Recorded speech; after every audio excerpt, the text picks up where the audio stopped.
Vamos a ir comenzando, disculpad el retraso, las cosas del directo siempre conllevan un mínimo de retraso. Bueno, mi nombre es Pedro Fernández, soy gerente de WeLab. Os agradezco de nuevo que estéis aquí con nosotros en esta presentación, una presentación taller sobre lentes cinematográficas que hacemos para APA, ¿vale? Asociación a la que patrocinamos y a la que apoyamos con este tipo de iniciativas y por supuesto y por extensión pues al resto de profesionales y compañeros que quieran apuntarse. Con lo cual, gracias a APA, gracias a la ECAN por cedernos este espacio para poder mostraros el taller de hoy, y gracias a los Julios. Y hablo de los Julios porque en WeLab tenemos nuestro propio Julio Gómez, yo creo que el original, que lo tenemos aquí, ¿vale? Es nuestro técnico de ópticas en WeLab. Digamos que es el Julio esférico y el Julio anamórfico. Bueno. No sé cómo tomarme eso, pero vale.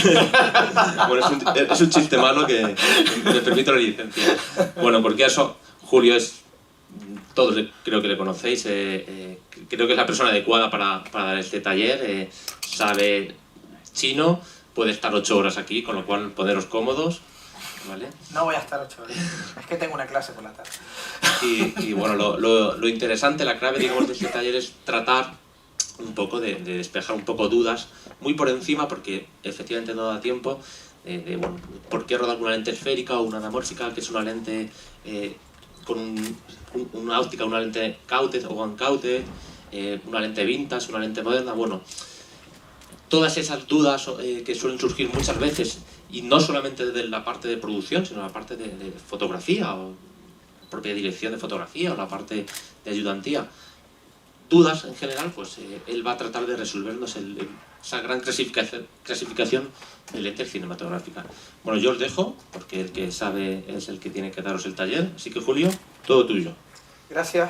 Estamos arreglando otro pequeño problema ahora con el ordenador, pero mientras lo arreglan, os voy contando. Ante todo, gracias por venir y bienvenidos. Desde ya os quiero dejar claro que esto no pretende ser una explicación exhaustiva en absoluto de las cosas que tenemos que evaluar en una óptica ni nada por el estilo. O sea, no va a ser una clase dirigida a directores de fotografía de exactamente qué tenemos que mirar, qué no. Primero porque no era la idea y segundo porque esa, que también la tengo por si alguien la quiere, son 8 horitas. Pero hoy no viene a cuento. Entonces, un poco lo que queríamos hacer, ya que estamos haciendo esto en colaboración con APA, con la Asociación de Productores, era que tanto unos como otros pudieran identificar por qué esos seres tan curiosos que salen de debajo de las sombras y demás, que son las personas que se dedican a la dirección de foto, piden a veces esas cosas tan raras, ¿no? Entonces, la idea un poco es eso, para que producción entienda por qué se pide esto, y básicamente que no es baladí, ni es casualidad, ni son pequeños caprichos, sino que de verdad va todo adaptado y asociado con el proyecto y lo que se necesita en cada proyecto. De modo que, si me preguntáis qué es la típica óptica, ¿cuál es la mejor óptica o cuál es la óptica que más te gusta? Mi respuesta siempre es: enséñame el guión. Y eso así debería ser, creo yo, ¿vale? Esta es un poco la idea. Obviamente hay muchas consideraciones que no tienen nada que ver a la hora de escoger una óptica para un proyecto con aquellas que vamos a mencionar hoy. Todas las que vamos a mencionar hoy tienen que ver con la imagen, ¿vale? Mientras que, ya está, mientras que hay una serie de consideraciones extras que tienen que ver, pues a lo mejor el proyecto requiere el uso en cardanes, en drones, y necesitamos que la óptica sea muy ligera y muy compacta, o la óptica tiene que estar sellada para algo, o sea, hay una serie de consideraciones que también están ahí y en las que no vamos a entrar hoy. O sea que solo quería mencionar esto y dejar claro que no va a ser, insisto, un análisis exhaustivo de todo aquello que habría que mirar en las ópticas, que es muy interesante. En la fotografía en general, cinematográfica, a día de hoy quizá hay un orden de relevancia en los cacharritos o en las herramientas con las que trabajamos. Desde mi punto de vista, es una opinión, pero creo que podemos compartirla y que es bastante razonable. Las cámaras de cinematografía digital han llegado a un punto en la actualidad en la que ya no tenemos, o ya no marcan la diferencia fundamental en el aspecto final de la imagen. O sea, que nos podemos permitir ya igualar entre cámaras sin ningún problema, y vamos a ser claros, casi todas las cámaras, incluyendo la Barbie Videocam, Todas las cámaras de captación digital a día de hoy son suficientemente buenas para hacer casi cualquier cosa con ellas, pero evidentemente según el proyecto será más útil una que otra y demás. Y además habrá que ver exactamente también la ergonomía que tienen, una serie de cosas de las que no vamos a hablar hoy, porque la herramienta probablemente imprescindible para cualquier persona que se dedica a la dirección de foto es su columna vertebral. Esto va especialmente dirigido a producción. Que sepáis que cuando se pide a veces también un modelo de cámara concreto y no otro, y a veces un poco más grande o más pequeña, más no sé qué, ese elemento, esa herramienta también es esencial, es la más importante de todas, porque la carrera de un director de foto depende de su columna y de no acabar en silla de ruedas. Y yo soy muy soez, la mayoría de la gente que se dedica a esto al cabo de unos años está jodido de la espalda. Así que, bueno, pues hay que evitar que eso le pase a las nuevas generaciones. Teniendo en cuenta que la cámara ya no es tan determinante, la elección de la cámara no es tan determinante en el look final, las ópticas pasan a primer plano. Efectivamente son las ópticas las que van a determinar muchísimo más la imagen. Y todavía mucho más importante que la óptica es la iluminación, porque al final, cuando los directores de foto están trasladando la intención creativa de un director a la imagen, aquello que quiere contar a imágenes, pues la iluminación es mucho más crítica todavía que las ópticas, y las ópticas mucho más críticas que las cámaras. Y yo diría, esto es una opinión personal, que la gente con la que trabajas es mucho más crítica que todo lo demás. O sea, que es más importante al final, las personas son lo más importante. Pero teniendo todo esto presente y sabiendo que hoy vamos a hablar de ópticas, ya digo, vamos a hablar de pequeñas cosas. Sé que muchos diréis, mi madre, esto es como empezar otra vez primero. Pues sí, o a lo mejor en el instituto, pero siempre conviene recordarlo. En primer lugar, hay que tener presente que las ópticas de cine no se hacen en la nada ni en el vacío, y que hay una serie de inversiones para desarrollar esto. Como pongo ahí, no surgen por accidente, surgen de una inversión bastante grande, surgen de un proceso experto de diseño, pero tampoco son, que es algo que quiero desmitificar un poquito el tema del diseño de las ópticas y demás. La mayoría de las ópticas, sobre todo las ópticas fijas, en términos de diseño, no son tan diferentes unas de otras, porque básicamente diseñar una óptica fija, entre comillas, es un poco sota, caballo y rey. De hecho, normalmente cuanto más sencilla es la óptica, mejor resultado da. Y es mucho más complejo realizar un zoom que realizar una óptica fija, que es lo que vamos a ver ahora en primer lugar. Y realmente lo que determina la diferencia en términos estrictamente de calidad, que no necesariamente van asociados al proyecto en una óptica, no es tanto el diseño de la óptica, sino los elementos y las tolerancias que tiene esa óptica. El hecho de que el cristal de un elemento sea mucho mejor, de que la transmisión de luz sea mucho mejor, de que los revestimientos sean mucho mejores, de que la aberración cromática sea ínfima, de que la óptica sea casi telecéntrica en la medida de lo posible, todo este tipo de cosas, y luego que evidentemente a la hora de ensamblar esa óptica, pues haya profesionales haciéndolo y se esté usando tolerancias muy pequeñas. Ahí es donde está la variación entre por qué esta óptica, o debería estar, por qué esta óptica vale esto y esta otra vale esto si el diseño es el mismo. Pues ahí es donde está realmente la clave. No es ciencia infusa, no hay ni un solo fabricante de ópticas profesionales que no sea capaz de hacer la mejor óptica que se os ocurra. Sencillamente se busca un equilibrio entre prestaciones y precio para conseguir ir al target que tiene destinado esa óptica, ¿vale? Pero que desterremos de la cabeza el hecho de que hay determinados fabricantes que tienen acceso a una ciencia espectacular para hacer sus ópticas y el resto no. No es verdad, todo el mundo puede si quiere. Lo que pasa es que hay distintos rangos y cada fabricante se centra en los rangos en los que se quiere centrar, ¿vale?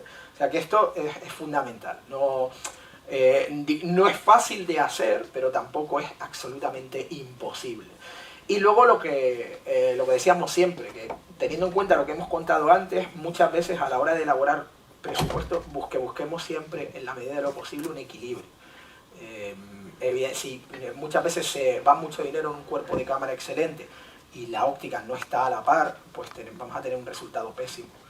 Lo que hay que conseguir es que haya un equilibrio entre una cosa y la otra, ¿no? La óptica y el cuerpo, y como he dicho antes, para mí es más relevante con la cantidad de cámaras de calidad que hay a día de hoy, calidad más que suficiente para trabajar con ellas, es más relevante que la óptica tenga la calidad apropiada para el proyecto. Mejor, peor, lo que sea, es apropiado la palabra que quiero buscar, ¿de acuerdo? Entonces, Comenzamos hablando de la diferencia muy básica, muy sota, caballo y rey, entre lo que es una óptica fija y un zoom. Y aquí hay que hablar de una consideración que todos tenemos presente, que es que realmente lo que determina la diferencia entre una óptica fija y un zoom es el trabajo que hacen con la distancia focal, que todos sabemos que es esto que estamos viendo. Entonces, es un chiste muy viejo, pero a primera hora de la mañana siempre viene bien una chorrada. Entonces, básicamente, como todos sabéis, la distancia focal influye absolutamente en el aspecto de la imagen. La potencia de un objetivo viene determinado por su distancia focal y corresponde, en un sistema muy simple, debería corresponder a la distancia que hay entre la primera lente del bloque óptico y la pupila de salida, o la primera lente y el plano donde estaba la película cuando trabajamos en fotoquímico y el sensor a día de hoy. Esto quiere decir que originalmente, cuando una óptica era un 500 milímetros, realmente había 500 milímetros entre una cosa y la otra. Pero por suerte, en el año 1931, un ingeniero de Taylor & Hobson, una compañía que ya no existe, ahora se llama Cook, pero en su día se llamaba Taylor & Hobson, diseñó para la gente de, porque lo necesitaba la gente de Technicolor, diseñó para su sistema de 3 tiras un sistema que se llama retrofoco. Horace W. Lee se llamaba este ingeniero. El retrofoco lo que hace es jugar con el punto de enfoque y poner el punto de enfoque detrás de donde debería estar el plano focal. Al hacer eso, digamos que engaña un poquito y con el desplazamiento interno de elementos consigues que una óptica tenga virtualmente la distancia focal que tú quieres sin que necesariamente exista esa distancia física en el objetivo, sino que con el desplazamiento de las ópticas conseguimos hacer como si fuera un 500, un 400, lo que sea, un 28 o tal. Esta era la idea. El primero de todos estos fue un Speedband, creo, de 31 milímetros en el año 31. Pero bueno, sin meternos en eso, ya digo, desde que existe esa posibilidad, que a cambio en óptica, os lo adelanto desde ya, nada es gratis. La tecnología retrofoco implicaba que aumentaban las distorsiones y las aberraciones y luego había que corregir eso, etcétera, etcétera. O sea que pensad en la ciencia de la óptica como si fueran vasos comunicantes. Cuando nosotros avanzamos en algo es a costa de otra cosa. Normalmente siempre es así. Bueno, lo dicho, distancias focales, pues ya sabemos, no tiene nada que ver el aspecto que tiene un 28 con el que tiene un 400, ¿no? Estoy viendo básicamente la misma imagen, eso lo sabemos todos y es bastante conocido. Y luego hay que ver exactamente qué se considera, o qué, cuando hablamos de las distancias focales, qué se considera la distancia focal normal, esta palabra tan peligrosa y tan difícil de definir. Bueno, esto tiene que ver un poquito también con la neurociencia y con cómo consideramos la visión humana. En realidad la visión humana tiene un foco muy pequeñito, solamente vemos a foco 2 grados, esa es la realidad. Lo que ocurre es que en el centro de la retina tenemos un componente que se llama la fobia, que está haciendo barridos a toda velocidad en todo momento. Y gracias a que hace esos barridos, nuestra percepción de lo que tenemos a foco es de aproximadamente entre 47 y 50 grados de ángulo de visión. Cuando nosotros comparamos unas ópticas con otras y queremos tener la misma perspectiva, en lugar de hablar de distancias focales, lo que deberíamos comparar son siempre el ángulo de visión y el círculo de desenfoque. No directamente, o sea, cuando hablamos de profundidad de campo, la profundidad de campo es una ilusión. Tened en cuenta que la profundidad de campo en realidad no existe, es simplemente que no tenemos la capacidad suficiente para discernir todo aquello que está desenfocado y según las características de la óptica y del sensor que estamos utilizando combinados, se da la circunstancia de que nos parece que hay más o menos distancia enfocada, pero en realidad siempre hay enfocado un solo punto. Por eso a mí no me gusta demasiado utilizar el término, aunque vamos a hablar de eso ahora mismo, de profundidad de campo, porque es un término totalmente subjetivo. Depende de la visión humana y puede cambiar incluso según las personas, mientras que un término matemático, físico, científico es hablar de ángulo de visión y de círculo de desenfoque, que es lo que de verdad deberíamos igualar. Y por supuesto, esto depende, cuál es el ángulo normal, depende también del tamaño del sensor. Porque aunque la distancia focal de una óptica jamás varía, tenga el sensor que tenga detrás, la distancia focal efectiva, aquella a la que equivale la imagen que vemos, cambia según el tipo de sensor que tengamos detrás y su tamaño. Esto de perogrullo, pero lo sabemos todos, pero hay que mencionarlo. O sea que lo que se considera, ya digo, una distancia normal, que serían 47 grados, pues puede ser un 6 milímetros en un sensor de 1/3, puede ser 43,3 en un sensor intermedio, un 27,2 en un Super 35, o en gran formato en 65 milímetros, un 57,4 o un 43,3 en formato completo, lo que llamamos o mal llamamos full frame. Entonces esta es un poco la idea. No, según el tamaño de sensor, obviamente estaríamos hablando de distancias diferentes, y como todos sabemos, una vez que establecemos cuál es la distancia focal normal, establecemos que la distancia focal más corta de la normal es a lo que llamamos angulares, y todo aquello que es más largo lo llamamos teles. O sea, no tiene, ya digo, no tiene mucha ciencia. Esto influye en la imagen en características que ya sabemos. Aquí es tremendamente exagerado los ejemplos que estoy poniendo, pero tengo licencia pedagógica. James Bond tiene licencia para matar, yo pedagógica. No es igual de cool, pero nos sirve. Entonces, sabéis perfectamente que los angulares reducen el tamaño de la imagen, incrementan, y cuidado con la palabra que ya he dicho antes, que todo es muy subjetivo, la profundidad de campo, el ángulo de visión es mucho más amplio, y a cambio, normalmente, y esto depende de que el fabricante lo corrija y hasta dónde lo puede corregir, pues tenemos una distorsión de barril que puede llegar a ser tremendamente exagerada, como en este caso, que es un ojo de pez a propósito. Y bueno, evidentemente con un ángulo tan grande, la trepidación cámara en mano es menor, porque estás cubriendo mucho más, y la perspectiva es muy exagerada. Todos sabemos esto. Si una persona viene en la secuencia acercándose desde el fondo y estamos usando verdaderamente un gran angular, pues parece que está dando una zancada gigantesca. No tiene mucha ciencia. Los teles hacen exactamente lo contrario, aumentan el tamaño de la imagen, reducen la profundidad de campo, el ángulo de visión es mucho más estrecho. Es menos común que notemos la distorsión que provocan los teles muy extremos, pero si existe esa distorsión, es una distorsión asérica, también llamada distorsión de cojín. Luego veremos en las anamórficas que se combinan ambas, ¿no? Aquí, evidentemente, si estamos cámara en mano, aumenta la trepidación, y cuanto más abierto esté el diafragma más, y reduce la perspectiva. Bueno, estos son cosas bastante básicas. La diferencia entre unos y otros, pues básicamente que un zoom es un objetivo que nos permite trabajar con distintas distancias focales, o con distancia focal variable. Cuando empezó a surgir el zoom y empezó a comercializarse, aquí tuvo mucho que ver un francés que se llamaba Pierre Langenier, y que evidentemente fue el que comenzó la firma que tiene el mismo nombre. Pues él combinó el retrofoco con el diseño de los zoom. Esto nos permite cambiar de focal durante la exposición. En la mayoría de los casos, que no necesariamente, porque esto depende de cada proyecto, en cine cuando se utiliza un zoom, no siempre se utiliza para accionar el zoom durante la secuencia, sino que se trata de circunstancias en las cuales, por el planning de rodaje o por cómo se haya determinado el trabajo que se va a hacer en el día, nos resulta más cómodo sustituir 3 distancias focales fijas por un zoom. Pero realmente no lo estamos usando como zoom, sino que simplemente estamos cambiando de una toma a otra, y eso, como sabéis, ahorra tiempo, y ahorrar tiempo en un dinero, en un rodaje, es ahorrar dinero, es ahorrar pasta. Entonces, dependiendo de las necesidades y dependiendo, puede que un director de foto en una toma concreta, un día concreta de rodaje, prefiera utilizar el zoom en esas condiciones, o prefiere usarlo porque verdaderamente va a haber un movimiento de zoom en la imagen, y esto tiene que ver, como siempre, todo con la narración que se va a hacer y cómo estamos narrando la imagen. ¿Qué diferencia hay entre unos y otros aplicados? Bueno, aquí hay que tener en cuenta que no se pueden comparar churras con merinas. Si nosotros, como siempre, comparamos unas ópticas fijas de muchísima calidad con un zoom de baja calidad, pues se va a notar muchísimo la diferencia. Porque el zoom tiene que arriesgarse, o tiene que solucionar muchos más compromisos.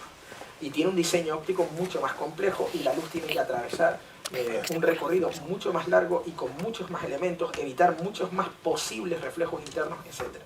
De modo que sí, puede parecer que a igualdad de una óptica fija de excelente calidad y un zoom de la misma calidad, pues en términos de puros y duros de la imagen, la óptica fija saldría ganando. Pero sinceramente, con los zoom de altísima calidad que tenemos a día de hoy, se puede trabajar con ellos en muchas ocasiones, no siempre, de forma casi indistinguible. ¿Habrá diferencias? Siempre las habrá, pero evidentemente la mayor es la luminosidad, de la que hablaremos luego, porque a ver mayor número de elementos, la luminosidad no es la misma.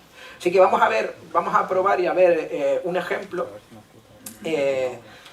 Tenemos aquí, para poder hacer las comparativas, porque estamos utilizando ópticas de full frame, y ópticas también de Super 35, le he pedido a WeLab que nos traiga una Alexa Mini y una Alexa Mini LF, porque es el único caso del mercado en el cual el sensor es literalmente el mismo, solo que uno es de mayor tamaño que otro, y por lo tanto el aspecto de la imagen no se va a meter en medio en la comparación entre ópticas. ¿Vale? O sea que no podemos decir, es que esta parte de aquí que estáis viendo no tiene que ver con la óptica, sino que resulta que es porque el sensor de esta cámara nos da esta característica, o a priori nos da esta dominante, así que aquí podemos comparar churras con churras. Y es el motivo por el cual hemos escogido estas dos cámaras, ¿vale? Entonces, comenzando por... ¿podemos apagar ahora, por favor, la luz de aquí para que se pueda ver con un poco más de...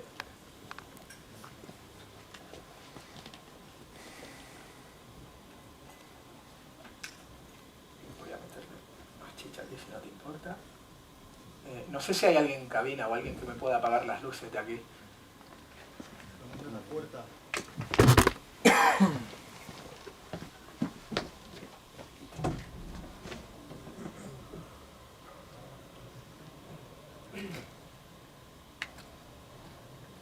Bien, ya tenemos la mitad hecha, ahora hacia el otro lado.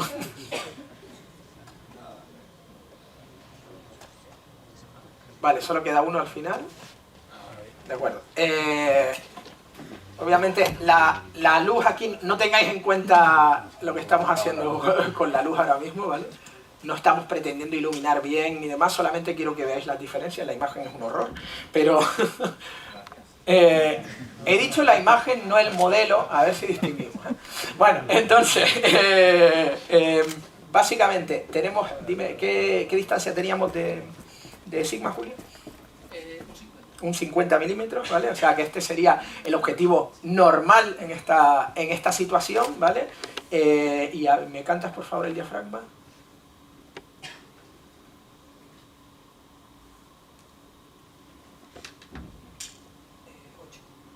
Vale, ponlo a 5 o 6.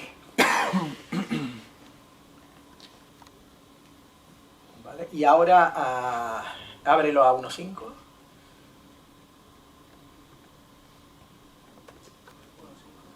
Y vamos a hacer foco.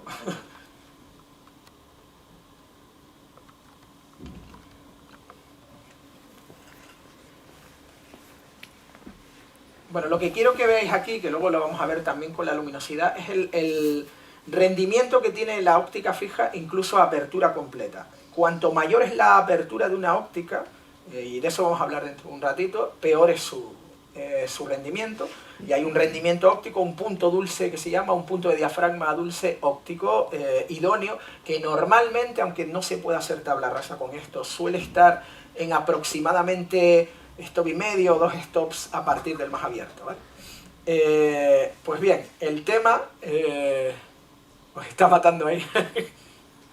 Bueno, pues el tema, ya digo, es que tenemos este rendimiento con una óptica, yo he puesto a propósito una óptica que está muy bien de relación calidad-precio, tienen un contraste, luego hablaremos de eso, bastante fuerte, la Sigma. Y ahora vamos a comparar esto, vamos a cortar y vamos a compararlo con las condiciones en las que veríamos un zoom, un premista de Fuji en la misma distancia focal.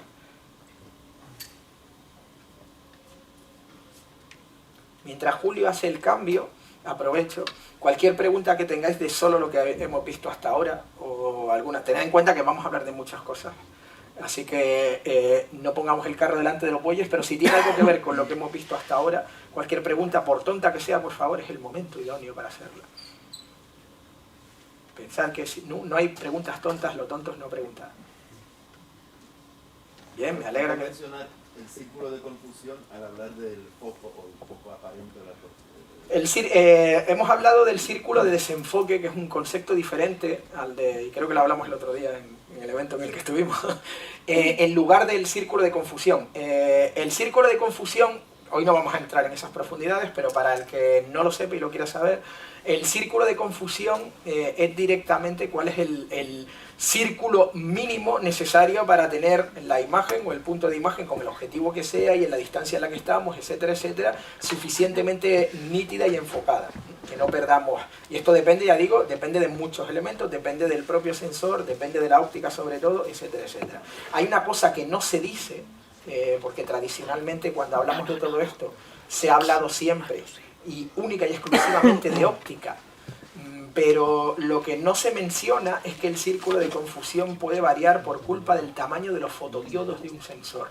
Esto no se menciona porque todos los principios básicos de óptica que hemos aprendido en nuestra vida se establecieron en el momento en que trabajábamos con fotoquímico únicamente. Pero lo cierto es que se ha demostrado que según el tamaño de los fotodiodos del sensor, puede que un tamaño más pequeño termine influyendo en la difracción, es decir, que termine influyendo, cortando un poquito y haciendo que sean menos precisos los círculos de confusión, y por lo tanto podría influir en la pérdida de resolución y contraste en la imagen a diafragmas relativamente cerrados. Con esto quiero decir que en principio, y esto hay que tratarlo con pinzas, un sensor de cámara que tenga fotodiodos, los fotodiodos son la parte sensible a la luz de cada píxel, más grandes, tendrá un poquito más de latitud gracias a eso. ¿Vale? Es una cosa que normalmente no se cuenta porque, insisto, siempre se asocia el círculo de confusión y la difracción es un principio óptico, los sensores no tienen nada que ver en eso, pues sí que tienen que ver. Porque al final todo es una suma de cosas. ¿Qué diferencia hay con lo que decíamos antes? Gracias. Con el tema del... y lo pones en un 35 aproximadamente, perdón, en un 50, con lo que decías del círculo de confusión y de desenfoque. El concepto de círculo de desenfoque incluye las áreas a foco de la imagen y los planos desenfocados. Y el cálculo matemático hay una pequeña diferencia entre uno y otro. Por eso a mí me parece que cuando hay que comparar ópticas, el verdadero factor comparativo es ángulo y círculo de desenfoque más preciso que el de confusión, ¿vale? Son parecidos, pero no son la misma cosa. ¿A cuánto estamos de diafragma, por favor?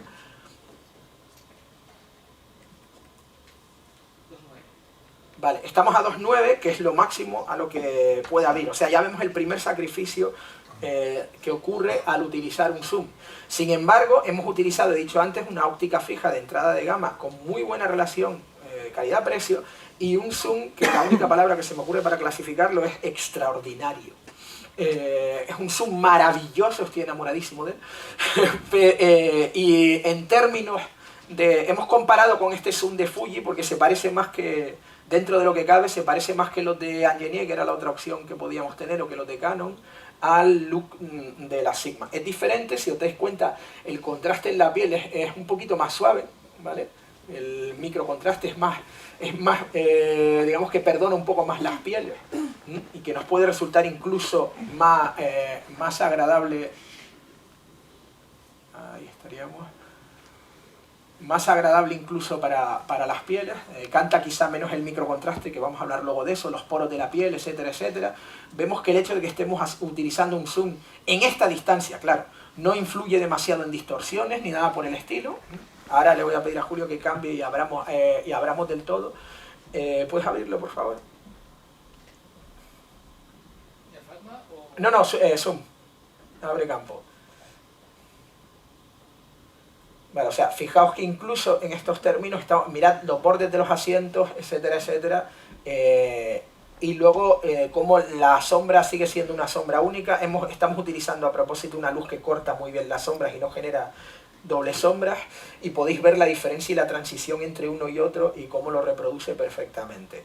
¿Esto significa que un zoom es perfectamente comparable con una fija? Aquí estamos haciendo trampa, ¿vale? Estamos utilizando unas ópticas fijas de un coste muy asequible con un zoom que evidentemente es el tope de gama del fabricante.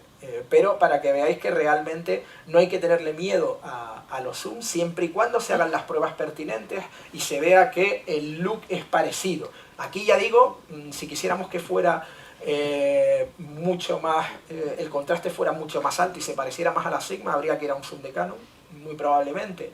Pero si no fuéramos a un zoom de Canon, los colores serían más cálidos, las sombras serían más cálidas, ¿vale? Y entonces sería un poquito más difícil igualar la imagen. Según a quien le preguntéis, os dirá que da igual, que se puede igualar perfectamente, pero yo cuento con que en la sala hay algún defensor de los pobres coloristas que diga, estamos todos en el mismo barco, vamos a intentar ayudar en esto, ¿vale? Entonces, bueno, esa es un poco la idea, solo quería que vierais una comparativa en que efectivamente se pueden combinar sin problemas, siempre y cuando sepamos qué estamos comparando y siempre y cuando pues sabemos que el zoom pues, tiene que ser de una calidad superior de zoom para poder responder de la misma manera que la óptica fija, ¿vale? Bueno, pues si no te importa pasarme el cable otra vez y pasamos a lo siguiente. Sí.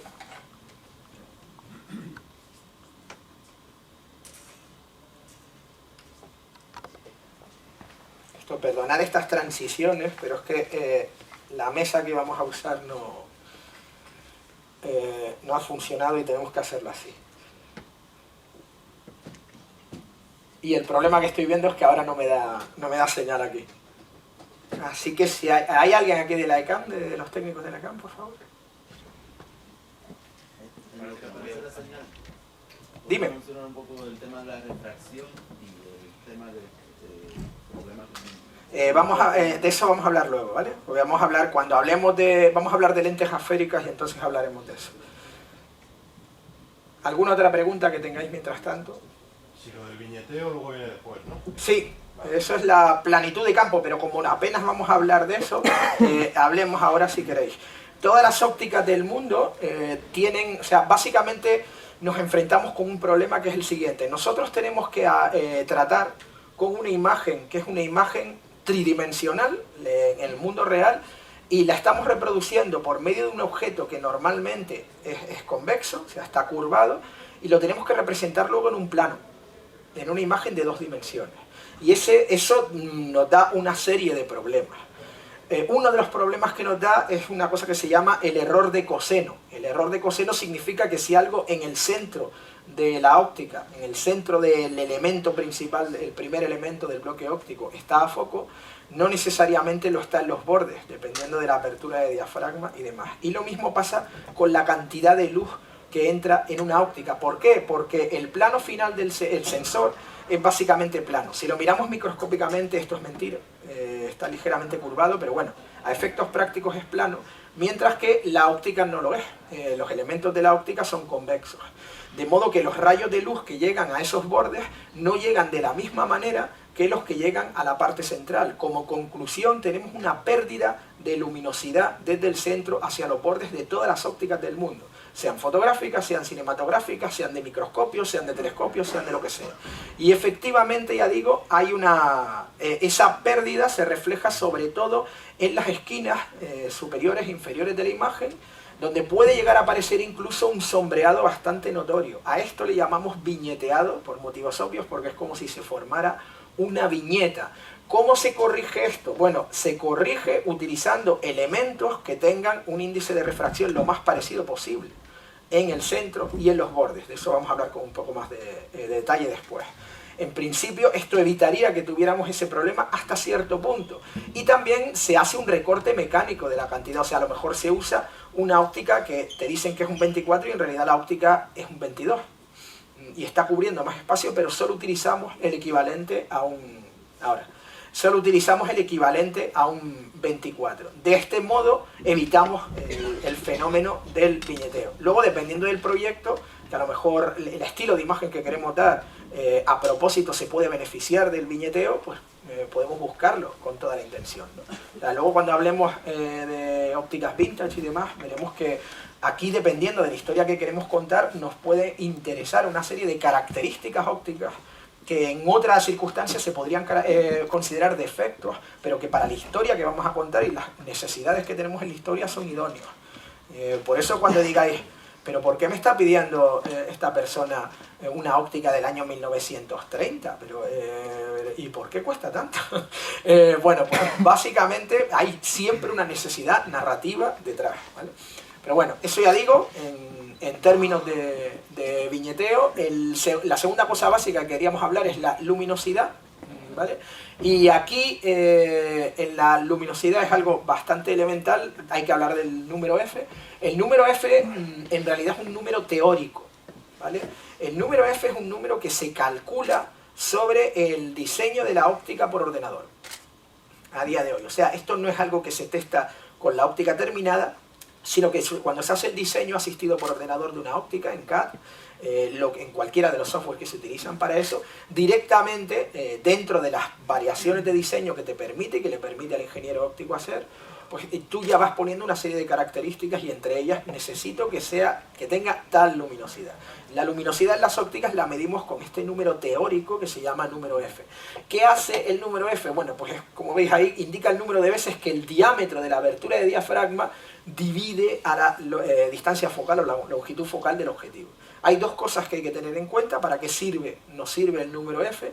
Primero, la luminosidad que hay entre la distancia entre el objeto y la imagen. Y esto tiene que ver con una ley muy básica de la física, que es la ley de la inversa del cuadrado, que lo que nos viene a decir básicamente es que la cantidad de luz que llega a una óptica, en este caso, también vale para iluminación, sería la cantidad de luz que llega al objeto que estamos iluminando, depende de la distancia. Y que si doblamos la distancia, la cantidad de luz se divide entre 4.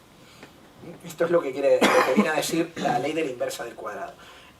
Hay que decir que en iluminación, que hoy no vamos a hablar de eso, hay formas de saltarse la ley de la inversa del cuadrado, pero en óptica no.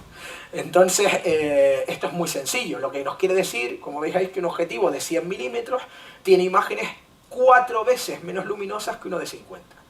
Es decir, si tenemos el doble de distancia focal, 4 veces menos luz.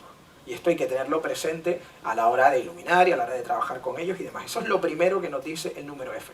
Lo segundo, que es igualmente importante, es el diámetro de las de luz. Esto, lo que queremos decir aquí es que si nosotros tenemos 2 veces el diámetro, se cuadriplica el área. Es exactamente el mismo principio, pero a la inversa. Es decir, que si con el diafragma de un objetivo, como veis ahí, dejamos pasar la luz por 12 milímetros de diámetro y por otro solo 6 milímetros, la de 12 milímetros es 4 veces más luminosa, más intensa que la de 6 milímetros. O sea, es muy básico, ¿vale? El problema, insisto, con el número F es que en cine no trabajamos en la práctica con el número F. Para hacer cualquier cálculo teórico hay que trabajar con el número F. Para calcular distancia hiperfocal hay que usar el número F que tiene la óptica, etcétera, etcétera. Pero para trabajar en la práctica en cine usamos el número T. ¿Y qué diferencia hay entre el número F y el número T? Pues muy básica. El número T no es un número teórico. El número T se calcula, es la luminosidad real que llega y atraviesa el objetivo una vez que está diseñado ya el objetivo físico. Y el número T tiene presente algo que normalmente el número F no tiene presente con tanta precisión, que es la cantidad de luz que se pierde al atravesar los diferentes elementos y los reflejos que hay entre los distintos elementos, porque los elementos son reflectantes por su propia naturaleza. Entonces hay una cantidad de luz teórica que se pierde y se calcula en el número F, pero la verdadera solo la tienes cuando tienes el objetivo terminado, y esto se puede calcular con mucha más precisión. Bueno, y a nosotros que nos importa, verdaderamente nos importa tanto, porque normalmente la diferencia es muy pequeña, que el número F sea 1,8 y el número T sea 1,9. Sí, nos importa por un solo motivo, y es que cuando estamos rodando es muy normal que por el motivo que sea, sobre todo si vamos a combinar zoom y óptica fija, vayamos en algún momento a combinar ópticas, distintos modelos de ópticas y de distintos fabricantes en algún caso. Si nosotros solamente tenemos en cuenta el número F, nos vamos a encontrar con profundidades de campo distintas. Porque probablemente la transmisión es distinta y si nosotros igualamos solo por el número F nos encontraríamos con que no está abierto igual y por lo tanto tendríamos una profundidad distinta y el espectador nos odiaría a todos, porque se perdería la unidad de acción y la unidad de imagen en la escena. Mientras que al usar el número T, que es lo que hacemos, como es una medida real, sea cual sea la óptica, cualquier óptica que está a T4 nos debe dar exactamente la misma luminosidad. Y ese es el motivo por el cual empleamos en cine el número T. Y por qué se mide la cantidad de luz con el número T. O sea que simplemente, ya digo, este es el motivo. Y evidentemente, cuidado con esto, se tiende a considerar que una óptica por el mero hecho de ser más luminosa es mejor. Esto es muy relativo, es adecuada para lo que necesitamos. Tenemos las ópticas que tienen aperturas muy extremas, hay ópticas de 0,9. Hay una óptica muy conocida que tenía 0,7 o hay ópticas de T1 y demás. pueden suponer un problema, porque que una óptica llegue a T1 no significa que a T1 el rendimiento de esa óptica sea aprovechable en la mayoría de los casos. A lo mejor es interesante y a lo mejor la persona que se dedica a la dirección de foto ha escogido esa óptica porque necesita trabajar a 1.8 y resulta que a 1.8 ya es algo muy preciso, mientras que una óptica cuya luminosidad máxima es 1.8 no está dando su mayor rendimiento a 1.8. O sea que ese sí puede ser un motivo para escoger. Pero hay ópticas en el mercado que abren a 1.5 y a 1.5 no hay nada enfocado, es un desastre. Y hay otras que a 1.5 dan un rendimiento óptimo. Por eso siempre hay que chequear las cosas y verlo. La luminosidad no necesariamente es garantía de una mejor óptica. Pero evidentemente si tratamos con ópticas de buena calidad podemos notar una diferencia muy grande en la luminosidad de una y de otra. Así que vamos a comparar. Vuelvo otra vez para allá.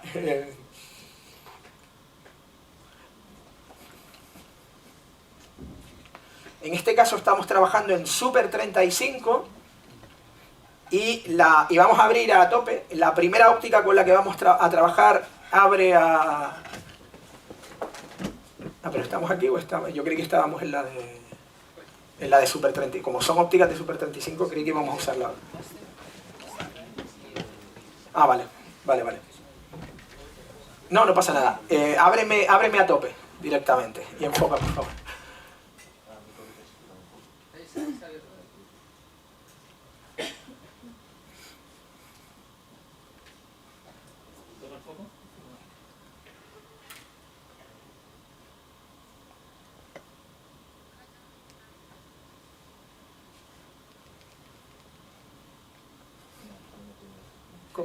¿Cómo estamos de intensidad aquí?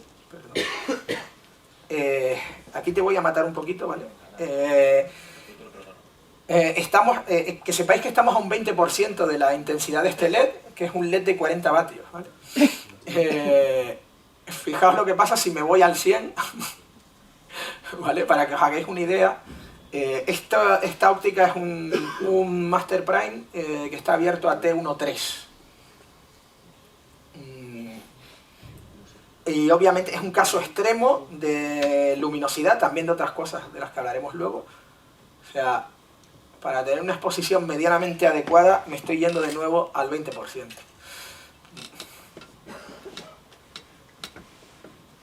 E incluso yo diría que tenemos en uno de los lados casi un poquito de sobreexposición, pero ahí estaría bien. Entonces, claro, esto no significa, he puesto un ejemplo de pata negra, así de claro, porque realmente esta óptica a 1.3 te permite trabajar. Podemos trabajar a 1.3 sin ningún problema. No es ni de lejos el caso de otras ópticas a 1.5 o a 1.8, pero en este caso este 1.3 nos permite trabajar. No hagamos tabla rasa de eso. Esto nos sirve un poco también para ver cuál es el rendimiento. ¿De verdad se puede trabajar con la óptica a apertura máxima, sea cual sea esa apertura máxima? ¿O solo es, como decíamos antes, un caso en el cual el hecho de que tenga esa apertura máxima nos permite trabajar bien, pero 2 pasos más cerrada? O sea que esto hay que verlo siempre, hay que chequearlo siempre, y este podría ser el motivo, si las circunstancias de la escena requieren, por lo que sea, trabajar en condiciones de iluminación, o porque lo pide la narrativa, que tengamos una apertura muy bestia, como en este caso, y podamos trabajar, pues obviamente poder trabajar a 1.3 en buenas condiciones implica que la óptica no va a ser barata. Y esta óptica no es barata, ¿vale? Entonces, ya digo, estamos poniendo un caso extremo. Vamos ahora a cambiar y nos vamos a la otra óptica. Es un 100 milímetros también, pero en este caso, y no es una óptica mala en absoluto, de hecho es una óptica que está muy bien, pero hemos escogido una óptica que es mucho menos luminosa. El precio es otro, y sin embargo su rendimiento en esa apertura es perfectamente válido, ¿vale? En este caso es un Tokina, y aquí hay que, para poder irnos aquí hemos hecho trampa, fijaos en la diferencia, ¿vale? Yo he hecho algo de trampa porque aunque es un 100 milímetros, normalmente sería más luminoso, pero a propósito he escogido un 100 milímetros que es un macro. Y por las características de este macro la luminosidad es mucho menor. ¿Estamos abiertos del todo? Sí. Bueno, o sea, canta, ¿no? Aquí no quiero que estemos comparando porque no se trata de eso, ni el color, ni el contraste, solamente quiero que nos fijemos en la luminosidad que tenemos. Insisto, esto es un 20% en el LED de 40 vatios. Vamos a subirle otra vez y ver exactamente... perdón, he cambiado temperatura en vez de...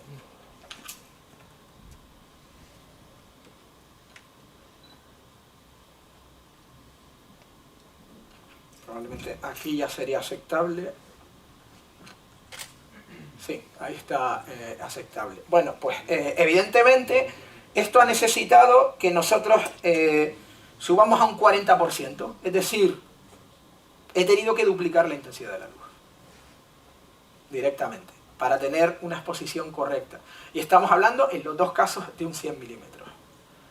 O sea que efectivamente en la práctica esto va a significar que yo tengo que utilizar unas fuentes de iluminación u otras, unas intensidades u otras, y esto influye en el presupuesto. O sea que dependiendo de cómo sea, si se trata de una sola escena en la que esto hace falta, pues tampoco es tan importante, son más importantes otras cosas y otros elementos y otras consideraciones. Pero si se trata de que toda la película, por el motivo que sea, o toda la publicidad, o todo el documental, o todo el proyecto que estemos haciendo, requiere, por el motivo que sea, aperturas máximas constantes todo el tiempo, pues aquí el coste que tiene una óptica que te permite trabajar con aperturas muy grandes en muy buenas condiciones está más que justificado. O sea que todo esto son cosas que hay que valorar siempre. Nueva transición, si te pásame el cable. A ver si ahora funciona la primera. ¿Preguntas que tengáis de luminosidad? ¡Qué silencio! Dime, pero es de esto. Sí. A veces se usan ópticas de formato medio fotográficas, tipo mamilla, láser. Sí. ¿Cómo se calcula el número T en este caso? Necesito de nuevo que vengan los... Es que la primera nunca engancha, no sé por qué. Bueno, el tema, claro, es que tú no tienes las herramientas para calcular el número T, porque esto se tiene que hacer con una bancada de proyección. Te puedes ir directamente a una... Hay algunas empresas de alquiler. No sé si... ¿WILAB tiene colimadores de proyección? Hemos incorporado uno ahora. Bueno, pues WILAB te resolvería la papeleta, por ejemplo. Porque con un colimador de proyección puedes ver exactamente cuál es el número T de la óptica. Si no, de lo contrario, había que ir a un servicio técnico en plan System Grip o algo así.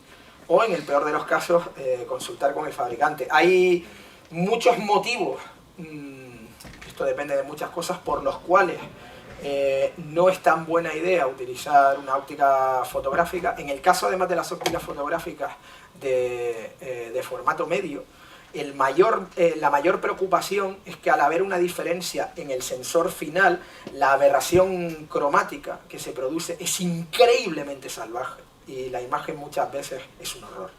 En este caso en particular, porque están pensadas para un formato muchísimo más grande que el sensor con el que estamos trabajando. Entonces los rayos de luz que deberían llegar rectos y perpendiculares al sensor llegan, vamos a decir, con un ángulo de incidencia diferente, esquinados, y eso provoca luces parásitas y provoca sobre todo que los componentes de color de la imagen lleguen a puntos distintos del sensor. Y te encuentras con unas sombras horribles de colores, sobre todo en los contraluces, increíblemente exageradas. Y te lo cuento porque lo probamos en su día con unas ópticas específicas de Hasselblad hace unos cuantos años y cómo adaptarlas a una cámara de cine antes de que hicieran... Hay gente como Waypoint Optics en Finlandia que hacen unos adaptadores buenísimos de las ópticas Hasselblad clásicas y han cambiado todo eso. Pero si las adaptas tal cual y pones un adaptador, el resultado era y con perdón, soy muy soez, la mierda más grande de imagen que he visto en mi puta vida. O sea que tened cuidado con esto, ¿vale? Tened mucho cuidado con esto, porque simplemente decir, es que es grande y cubre, me vale, hay una serie de cosas que hay que tener presente. En este caso en concreto, o sea, porque si es una óptica fotográfica que es para cubrir el mismo sensor, habría otros problemas que son más mecánicos y demás, pero no tendrías este en particular del que te estoy hablando, que para mí las hace inusables. Pero en este caso específico, el hecho de que hay una diferencia de cómo llega la imagen es tremendo, es muy bestia, porque además la aberración cromática influye también en una pérdida enorme de resolución y de contraste, no solo en las marcas. La gente se acuerda siempre, cuando piensa en aberración cromática, de las marcas de color en los bordes, y ese es solo uno de los tipos de aberración cromática, y de hecho es el menos frecuente, que es la aberración cromática lateral. Pero la aberración cromática longitudinal que es mucho más seria, pero que no se nota porque no ves colores, es simplemente que los componentes de color llegan a puntos diferentes, porque las longitudes de onda tienen índices distintos de refracción, llegan a puntos distintos en el sensor, y ahí lo que te encuentras es que al no haber un punto de foco determinado y concreto, tienes una pérdida horrible de contraste y de resolución. Y en el fondo es mucho más preocupante que lo otro, que se ve más en los bordes, pero en el caso, ya digo, de esta adaptación es que es una aberración cromática lateral muy, muy salvaje. Ya digo, por eso no termina de funcionar. Con lo cual entramos, ya que has hablado de esto, me viene bien para... Disculpa, un inciso muy rápido, Sí. hablando de las lentes luminosas. Desde nuestra experiencia hay, principalmente, independientemente de la estética que se busque o que el cliente le pida por algo concreto, gracias, hay varios motivos por los que nos las suelen suscitar. Una es para rodar con cámaras lentas, cámaras como la Phantom o la Epica 300 fotogramas. Necesariamente necesitan luminosidad, con lo cual suelen irse precisamente este tipo de lentes. Master Prime casi obligatoriamente a 1.3, las 6 Super Speed. Otro de los motivos es porque buscan una profundidad de campo muy concreta y necesitan que sean lentes muy, muy luminosas. Y antes, más que ahora también, pero en menos medida, generalmente para noches o bueno, por situaciones en las que hay muy poca luz. Pero digo que ahora menos, en menos cantidad, por la razón de que las cámaras cada vez son más luminosas. Ya parece que se necesita menos que haya lentes ultraluminosas. Es hacer ese pequeño inciso. Aquí yo quiero hacer un inciso sobre el inciso. Ya sé que esto es una tontería y que sabéis perfectamente lo que hacéis, pero yo es que tengo que romper una lanza. El hecho de que ahora llegue mucha mayor cantidad de luz a los sensores no significa que tengamos que dejar de iluminar, por favor. Vale, soy muy pesado con esto, porque iluminar y alumbrar son cosas distintas. Entonces siempre tenemos que iluminar, aunque no estemos usando ningún tipo de herramienta artificial para hacerlo. Estamos jugando con la luz y es la herramienta más importante de un directo de foto, es la luz. Es con lo que trabajo, o sea, iluminar, hay que iluminar siempre, que insisto, no es lo mismo que alumbrar, se puede hacer con muy poca luz o con... y luego hay criterios diferentes, esto parece mentira, pero culturalmente y según las industrias hay criterios muy diferentes, y aquí tenemos una gran diferencia con esa industria de la que todo el mundo habla cuando se habla de industria, que es la de Estados Unidos, ¿no? A título de curiosidad, en unas jornadas que hicimos en la UCLA hace unos años, el director de la UCLA me decía que, dice, no tenemos nada en contra, pero los europeos, os pasa una cosa, es que estéis acostumbrados a trabajar con otros presupuestos, y entonces trabajáis con muy poca luz, y os va bien con eso. Y nosotros nos hemos encontrado con que con el tamaño cada vez más grande de los sensores y demás, nuestros alumnos en Estados Unidos se están acostumbrando a esto, y luego cuando tienen que hacer en el futuro X-Men 432, no saben trabajar con eso. Entonces, en primero, esto va especialmente para los alumnos de aquí, que sepáis que en la UCLA, en primero les obligan a trabajar con una F3, y a propósito, y nunca variar el ISO de 400. ¿Por qué? Porque así, obligatoriamente, palabras textuales del director de la UCLA, tienen que aprender a trabajar con mucha luz. Algo que a ellos les angustia y que a nosotros no. Pero claro, pero ellos no tuvieron un Sven Nykvist que se hacía toda la filmografía de Bergman con 3 cuarzos y le quedaba como Dios, ¿vale? Entonces, esta es un poco la idea. Hay que tener presente eso también. Para quién trabajas, qué tipo de proyecto tiene, y las dos aproximaciones son perfectamente legítimas. Entonces, ya digo, pues lo que estaba contando Pedro, que también influye muchísimo el proyecto y demás, pero que viene bien, insisto, y demás, y sobre todo la que a mí me parece más importante es porque necesites de verdad una profundidad de campo mínima, porque me parece la más importante porque es verdaderamente el único motivo creativo real, ¿no? Pero que eso, que si la cuestión es vamos a hacerlo porque así usamos menos luces, bueno, me entristece un poco, pero también entiendo que depende de presupuestos y más cosas. Y llegamos a uno de los puntos que ahora mismo es más delicado y más crítico y sobre el que quiero incidir mucho, porque hay muchísima confusión y mucha malinterpretación a este respecto. Y es el tema de las ópticas vintage y de las ópticas contemporáneas, ¿vale? Bien, aquí hay una serie de confusiones que quiero desmentir desde ahora.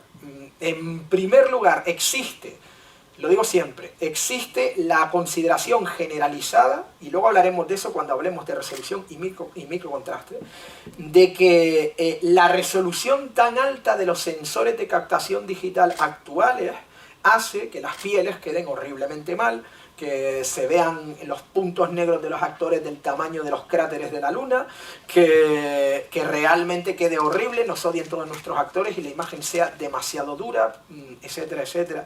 Y como consecuencia, que sea una buena idea utilizar una óptica de hace X décadas para conseguir que no tengamos este problema, para suavizar un poco la imagen. Y aquí hay que puntualizar, con independencia de que luego hablaremos del contraste de las ópticas y tal, aquí hay que puntualizar mucho esto. Dos términos distintos, uno es resolución y otro es microcontraste, ¿vale? La resolución se mide, como se ha medido siempre, olvidaos de los CAS, ¿vale? Los CAS son una herramienta de marketing y vienen derivados la utilización del K de los escáneres de negativo. O sea, da igual el número de K, el numerito que hay delante de la K. La resolución en un sensor, la resolución en una óptica se midió, se mide y se medirá siempre en pares de líneas por milímetro. Es decir, en la cantidad de patrones pequeñitos de pares de líneas negras y blancas que es capaz de discernir la óptica, exactamente igual que cuando vamos al oculista, nadie te dice cuántos K tiene tu ojo, sino que te ponen delante una carta 20-20 y te empiezan a decir, ¿ve usted esto, esto, esto y esto? En el momento en que la óptica es incapaz de discernir, o la combinación en realidad, de la óptica más el sensor, es incapaz de discernir la diferencia entre el patrón es demasiado pequeño y las líneas blancas y negras, en lugar de discernirlas, ve algo gris, pues ya no tiene acutancia suficiente para distinguir eso, ya no puede distinguir ese número de pares de líneas por milímetro. La mayoría de las ópticas actuales, por no decir todas, superan en su parte central, porque de nuevo hay una caída de resolución y de contraste en los bordes, en las 200 pares de líneas por milímetro, que es más que suficiente para aquello a lo que los fabricantes llaman 8K. De hecho 250, 270, en algunos casos 400 y 500 pares de líneas por milímetro. Algunas de las ópticas que la industria y que los profesionales consideran más suaves para las pieles de toda la historia tienen 500 pares de líneas por milímetro de resolución. O sea que la resolución no es el problema, ¿vale? Y de hecho, en el caso de los sensores, lo cierto es que a mayor resolución, la mayor cantidad de detalle hace que el contraste entre los píxeles sea más gradual. Y es al revés, la imagen resultante vista en una pantalla es más suave. O sea que cuidado con esto. Lo que de verdad es importante, o lo que de verdad influye en que tengamos este aspecto muy negativo en las pieles, que se puede buscar a propósito, es el microcontraste, que es, de nuevo, el contraste entre píxeles, que hasta cierto punto está relacionado con la resolución, no son cosas separadas, y de hecho cuando nosotros medimos en una óptica la resolución, se mide en realidad con la función de transferencia de la modulación, o MTF, que es una trampa, porque lo que mide el MTF nunca ha sido la resolución, es el contraste. O sea que, por supuesto que hay una relación intrínseca entre los dos. Pero hay cierto margen en la fabricación que nos permite incrementar o disminuir el microcontraste de una óptica. Y la mayoría de las ópticas contemporáneas tienen dos condiciones muy claras. Y es una altísima resolución y un bajo microcontraste. Con lo cual las pieles no van a quedar de esa manera que decíamos antes. Lo que ocurre y por qué hay esta consideración tiene que ver con un momento en el tiempo que fue principios de los 2000, y de esto hablaré, si nos importa, cuando hablemos de microcontraste, porque si no estoy adelantando eso. O sea que los motivos, que hay muchos y todos perfectamente válidos para utilizar la óptica vintage, si este es el motivo, no es un motivo, ¿vale? No necesariamente. Va a funcionar, efectivamente va a dar una imagen con muy poco contraste y demás, pero no debería ser el motivo. Sí que hay muchos motivos para hacerlo. Desde el punto de vista puro y duro, única y exclusivamente de calidad de imagen, evidentemente en los últimos 40 años ha habido bastante evolución en la óptica. Una óptica de ciertos años no nos va a dar los resultados óptimos que nos puede dar una óptica contemporánea. Una cosa es que lo busquemos a propósito o no, y es perfectamente válido. Pero ni en términos de resolución, ni en términos de rendimiento, aperturas de diafragma amplias, ni en términos, y esto es quizá lo más crítico, de aberraciones cromáticas, lo que decíamos antes. Hay muchas posibles proyectos o condiciones o circunstancias por las cuales yo puedo desear que haya aberraciones en la imagen aposta y que haya distorsiones geométricas en la imagen aposta, pero nadie quiere ver aberraciones cromáticas laterales aposta. Y esto es algo a lo que están abonadas ciertas ópticas vintage, ¿vale?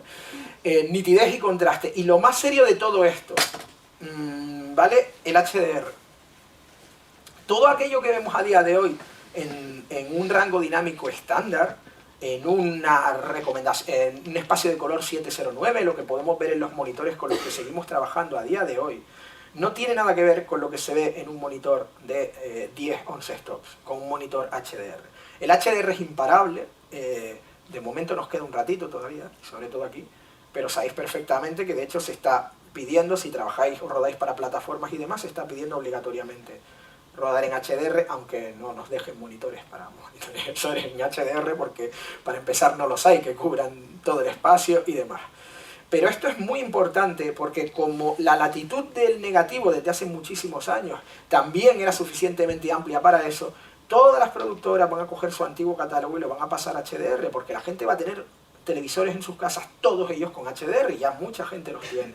Y las emisiones en televisión van a ser en HDR, y las proyecciones en cine van a ser en HDR. Bueno, de repente aquellos colores medio apagaditos que teníamos con la óptica vintage, que quedaban tan bien, cuando lo pasas en HDR son sucios, barrosos, mezclados, completamente, es una mezcla de colores bastante horrible, en muchos de los casos. Los flares, que hablaremos luego, que vienen muy bien porque le dan un aspecto onírico y de ensoñación, es lo único que se ve en la imagen, porque son 10 veces más intensos y muchísimo más saturados en HDR. Y aunque hay un etalonaje específico para HDR y tú puedes determinar la luminosidad de la imagen, evidentemente un flare tiene que estar en lo más alto, porque si no, no es un flare. Y insisto, es increíblemente distrayente, te saca completamente de la escena. Todo este tipo de cosas no las estamos teniendo en cuenta y a mí me preocupa un poco, con independencia de que hay muchas justificaciones para rodar, y ahora hablaremos de ellas, pero en términos únicamente de imagen me preocupa un poco que dentro de 20 años la gente vea una peli y diga, uy, qué 2020 era esto, y que cante, y que asocien una cosa que hicimos por narrativa con una moda, y esto sinceramente me preocupa, ¿vale?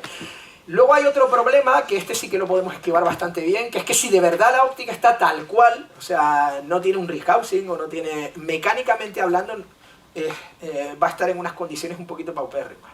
Si es una óptica tal cual, se mantiene original, hoy en día todo el mundo trabaja con motores, el par de torsión de estas ópticas no está preparado para trabajar con motores y la mecánica es muy endeble, al lado de la mecánica que tenemos en las ópticas actuales. Para esto segundo hay solución, porque hay 8.350.627 fabricantes, a veces las propias casas de alquiler, a veces empresas especializadas en mantenimiento de ópticas que se dedican a hacer componentes mecánicos específicos para las ópticas vintage, ¿vale? En el minuto que he tardado en decir esto hay 7 nuevos, probablemente. Ahora mismo es una fiebre tremenda, ¿vale? Entonces, ¿por qué diablos va a querer, después de lo que acabo de contar, una persona que hace la dirección de foto trabajar con ópticas vintage? De nuevo, porque la historia así lo requiere. Porque el look de la historia o nuestro conocimiento de esa parte de la historia, pongamos que es algo típico de los años 70, y nuestra cultura visual, el recuerdo de los años 70, depende del cine de esa época y depende de la televisión de esa época. Pues una aproximación relativamente básica que se suele hacer para hablar de un periodo concreto y demás, puede ser aproximarse al aspecto que tenía la imagen en esa época. Hay quien lo hace, hay quien no, ¿vale? Os pongo 2 ejemplos muy claros de 2 películas muy conocidas y que están situadas en la misma época. Quizá la película que empezó con toda esta fiebre y está absoluta y completamente justificado es una película que Ed Lachman hizo la foto, de Tom Hanks, que se llama Lejos del cielo. Y no sé si la habéis visto, si no ya tardáis, ¿vale? Pero Lejos del cielo es una peli que está situada en los años 50 y es un homenaje de Tom Hanks al melodrama clásico, concretamente al melodrama de Douglas Sirk. Se parece muchísimo, los colores, las referencias y evidentemente todo el aspecto, las ópticas que se utilizaron fueron de la época, etcétera, etcétera. Narrativamente hay 1000 millones de razones, aparte de que está asociado al look del melodrama de Sirk y demás, para utilizar los elementos que utilizó Ed Lachman ahí con muy buen criterio. Y esos tonos ocres y demás, y el otoño persistente, y utilizar un poco de referencia también las ilustraciones de Norman Rockwell, etcétera, etcétera, etcétera. ¿Qué pasa aquí? Que como con todo, la película es maravillosa, la fotografía es impresionante y muy adaptada a la historia que estamos contando, y de repente, esto me lo contó el propio Ed Lachman, o sea, dice, ha llegado un punto en el que ya no se pueden contar los años 50 si no es con tonos ocres, con ópticamente y tal, y yo no pretendía eso. Esto era adecuado para esa historia en particular, ¿no? Por contra, tenemos una película unos años más tarde de Sam Mendes que se llama Revolutionary Road, y aquí el director de foto es Roger Deakins, y el look es lo más neutro del mundo. Luz blanca, blanca, blanca todo el tiempo, porque de hecho va de una pareja que se va a los suburbios, a vivir en las afueras, a una ciudad dormitorio, y toda su vida se convierte en un paso absolutamente anodino de a trabajar a tal, todos sus sueños se van muriendo y esto genera un problema en la pareja que termina con consecuencias muy trágicas. También es un melodrama, pero está visto desde otro punto de vista completamente distinto, y precisamente la luz neutra y la aproximación y la resolución y el contraste completamente diferentes ayudan a la frialdad de la historia, y está en el mismo periodo de tiempo que la otra. O sea que no necesariamente ir a un periodo u otro, todo depende del proyecto. Y aquí, pues cada director de foto escogerá lo que más le conviene a su proyecto y demás. O sea que lo que quiero que quede claro es que si tenéis que trabajar con direct de foto y de repente dicen, pero ¿por qué me está pidiendo tal cosa? Si esta historia es del año tal, aquí necesito una óptica vintage o necesita tal cosa. No, no se puede, no son fórmulas, ¿vale? Cada proyecto demanda cosas completamente distintas y por lo tanto puede ser perfectamente válido utilizar ópticas vintage con todos los problemas que hemos dicho antes, porque a cambio tenemos la imagen que necesitamos o que el espectador va a asociar con la época, o no con la época, puede ser algo rodado ahora, pero tú quieres ese look a propósito, quieres, y todo está justificado de forma narrativa. O sea que nunca podemos decir desechar una óptica por el tiempo que tenga o no, pero hay que ser conscientes de lo que tenemos. Lo cierto es que, como están viendo que esto pasa, los fabricantes de ópticas se están dedicando a hacer versiones de sus propias ópticas con un, vamos a llamarlo, look vintage, ¿vale? Que luego hablaremos cuando hablemos de revestimientos en qué consiste eso. Una cosa muy sencilla que es usar revestimientos monocapa en ciertas partes del bloque óptico en lugar de multicapa. Pero esta es un poco la idea de decir, es que van a dejar de comprarnos ópticas y van a dedicarse a comprar las que vendíamos hace 40 años. Entonces, la diferencia entre una cosa y otra, normalmente, desde el punto de vista meramente práctico del rodaje, es que, sobre todo con algunas ópticas concretas, no con todas, en uno de los casos yo tengo el control del look, de los flares y demás, y en el otro no necesariamente. Porque en el momento en que se fabricaban estas ópticas que utilizamos, cuando queremos unas ópticas vintage, no se trataba de quiero este look, se trataba de es lo mejor que puedo hacer. Esa es la diferencia. Y en algunos casos concretos, una cosa es quiero flare en la imagen, pero una persona que está dirigiendo la fotografía, tiene que estar en control. Quiero el flare aquí, aquí y aquí. No, vamos a ver qué pasa. Y hay determinadas ópticas que es vamos a ver qué pasa, ¿vale? No voy a entrar exactamente en cuáles y tal, pero bueno, lomo de formato cuadrado, Canon K35, pues si alguien puede de verdad controlar el look, que me avise. Entonces pasa, insisto, sigue siendo igual de legítimo utilizarlas o no, pero me preocupa un poco que perdamos el control de lo que hacemos. O sea que al final es lo de siempre, el guión determina todo, y cuidado porque es verdad, me jode reconocerlo, pero en dirección de foto, igual que en cualquier otra cosa en la vida, hay modas. Y el flare hace 5 años que está siendo una moda. Si no está justificado, si está justificado por la historia, todo el flare que quieras. Si no está justificado, cuidado, porque la gente terminará diciendo, uy, mira que 2020 esto. Esa es un poco la idea. Bueno, vamos a ver un ejemplo.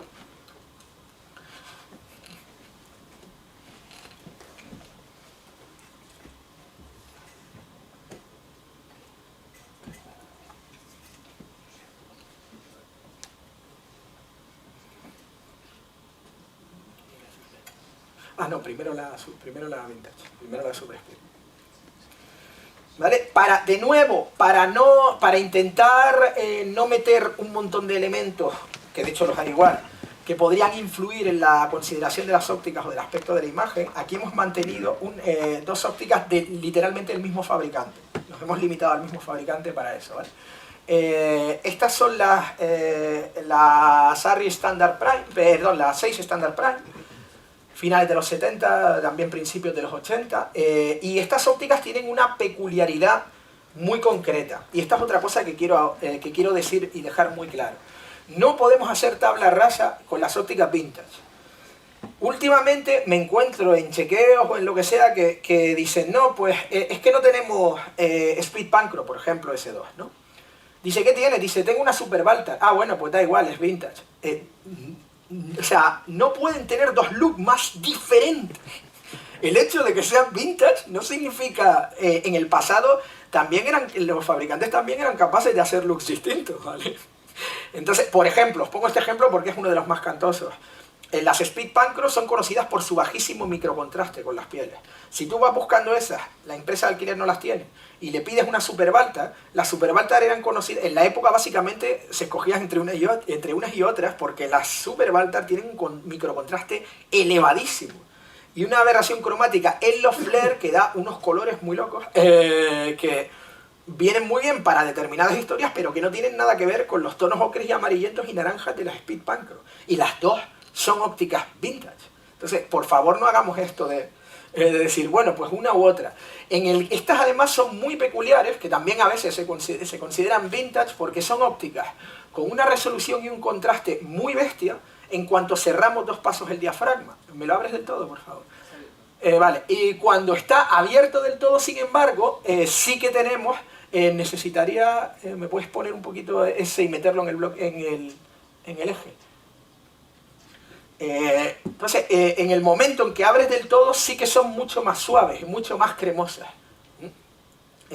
A ver, puedes ponle las palas y cierra para que no entre en pantalla, porque ahora mismo la pérdida de contraste es más de la pantalla que... Y apunta directamente con la cámara, ahora un segundo al dedo light, para que no vaya a la pantalla. Ahora aquí si quieres, ¿lo tienes? Sí. ¿Veis esto? De esto vamos a hablar luego, ese efecto arcoíris. Puedes girar un poquito y veis el flare que vemos en la imagen, ¿vale? Ciérrame a 2.2 más o menos. Estas son ópticas además muy luminosas, ¿vale? ¿Veis que está todo mucho más definido? Sí, por supuesto, sigue teniendo flare, sigue tal, pero ahora veamos en la cara de él. Sí. Entonces, ya digo, las estándar y mucho más todavía las Super Speed, que son una versión a T1.3, tienen esta diferencia muy marcada. La apertura de diafragma máxima, tienes un microcontraste más suave y demás, pero en cuanto cierras un poquito, el nivel de detalle y de microcontraste es mucho más alto. O sea que cuidado porque no es un look uniforme en todas las aperturas de diafragma y a veces pues es una manera de decir, uy, qué bien, tengo una óptica y tengo 2 looks distintos. Bueno, tienes 2 looks siempre y cuando puedas permitirte que la profundidad de campo sea mínima cuando quieres uno de los looks y más grande cuando el otro. O sea, no es como tener 2 ópticas con un look completamente distinto. ¿Veis la diferencia? Entonces, ya digo, una óptica vintage. No se parece en nada a la Speed Pancro, no se parece en nada a la Super Baltar, no se parece en nada a las K35, no se parece en nada a ciertas Nikon de los 70 que se usaban para el VistaVision y ahora se hacen rehousings, no se parece en nada a un Angenier M1, o sea que cuidado con esto, ¿vale? No se puede hacer tabla rasa, porque la gente seguía haciendo ópticas distintas hace 40 años, ¿vale? Eso en primer lugar. Ahora veamos la misma imagen, por favor, con la Supreme Prime, que es el modelo actual de full frame del mismo fabricante. Las Supreme Prime están basadas ópticamente, son literalmente las ópticas Milbus de foto, con un rehousing y en algunos casos, y foco por favor, en algunos casos son las Otus. Vale, vamos a bajar intensidad aquí y meter allí... ¿A cómo están? Vale. Aquí estamos a 1.5 abiertos, no a 2.1, que era el otro caso. Y ahora vamos a hacer lo mismo, vete directamente al dedo light.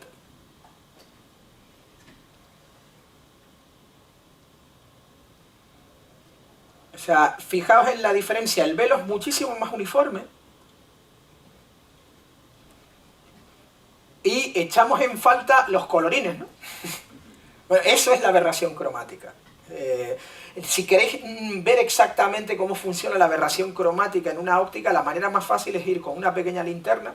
Podéis hacerlo con la luz del móvil, pero no es exactamente lo mismo. E ir sobre todo a los bordes, que es donde se va a notar más, a los bordes de la imagen y... ¿tienes un móvil aquí o algo pequeñito? Ir a los bordes de la imagen y fijaos... al borde totalmente, me voy a quitar de aquí porque si no tapo, al borde totalmente de la óptica, Y os dais cuenta de que hay una dominante en los bordes. Podéis hablar, ¿eh? ¿Veis que hay una dominante ligeramente anaranjada en el borde? ¿Lo estáis viendo o no? ¡Sí! ¿Cómo están ustedes? Sí, vale. Y fijaos en el centro, no tiene nada que ver, ¿vale? Y si me voy al otro extremo, y otra cosa, ahora no porque no vamos a hacerlo, pero si tenéis que hacer esta prueba, hacedla sin Matchbox. Porque obviamente el Matchbox está aportando luz parásita. No, no hace falta, no te preocupes, se nota, ¿vale? Pero evidentemente hay aberración, pero es mínima, ¿vale?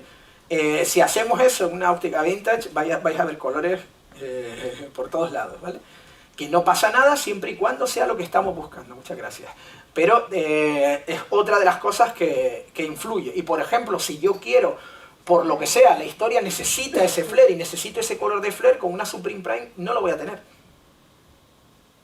Pero con la Standard Prime sí que lo voy a tener. Con la Super Speed todavía más. Con una Super Bantar, bueno, igual ya aquello parece una discoteca.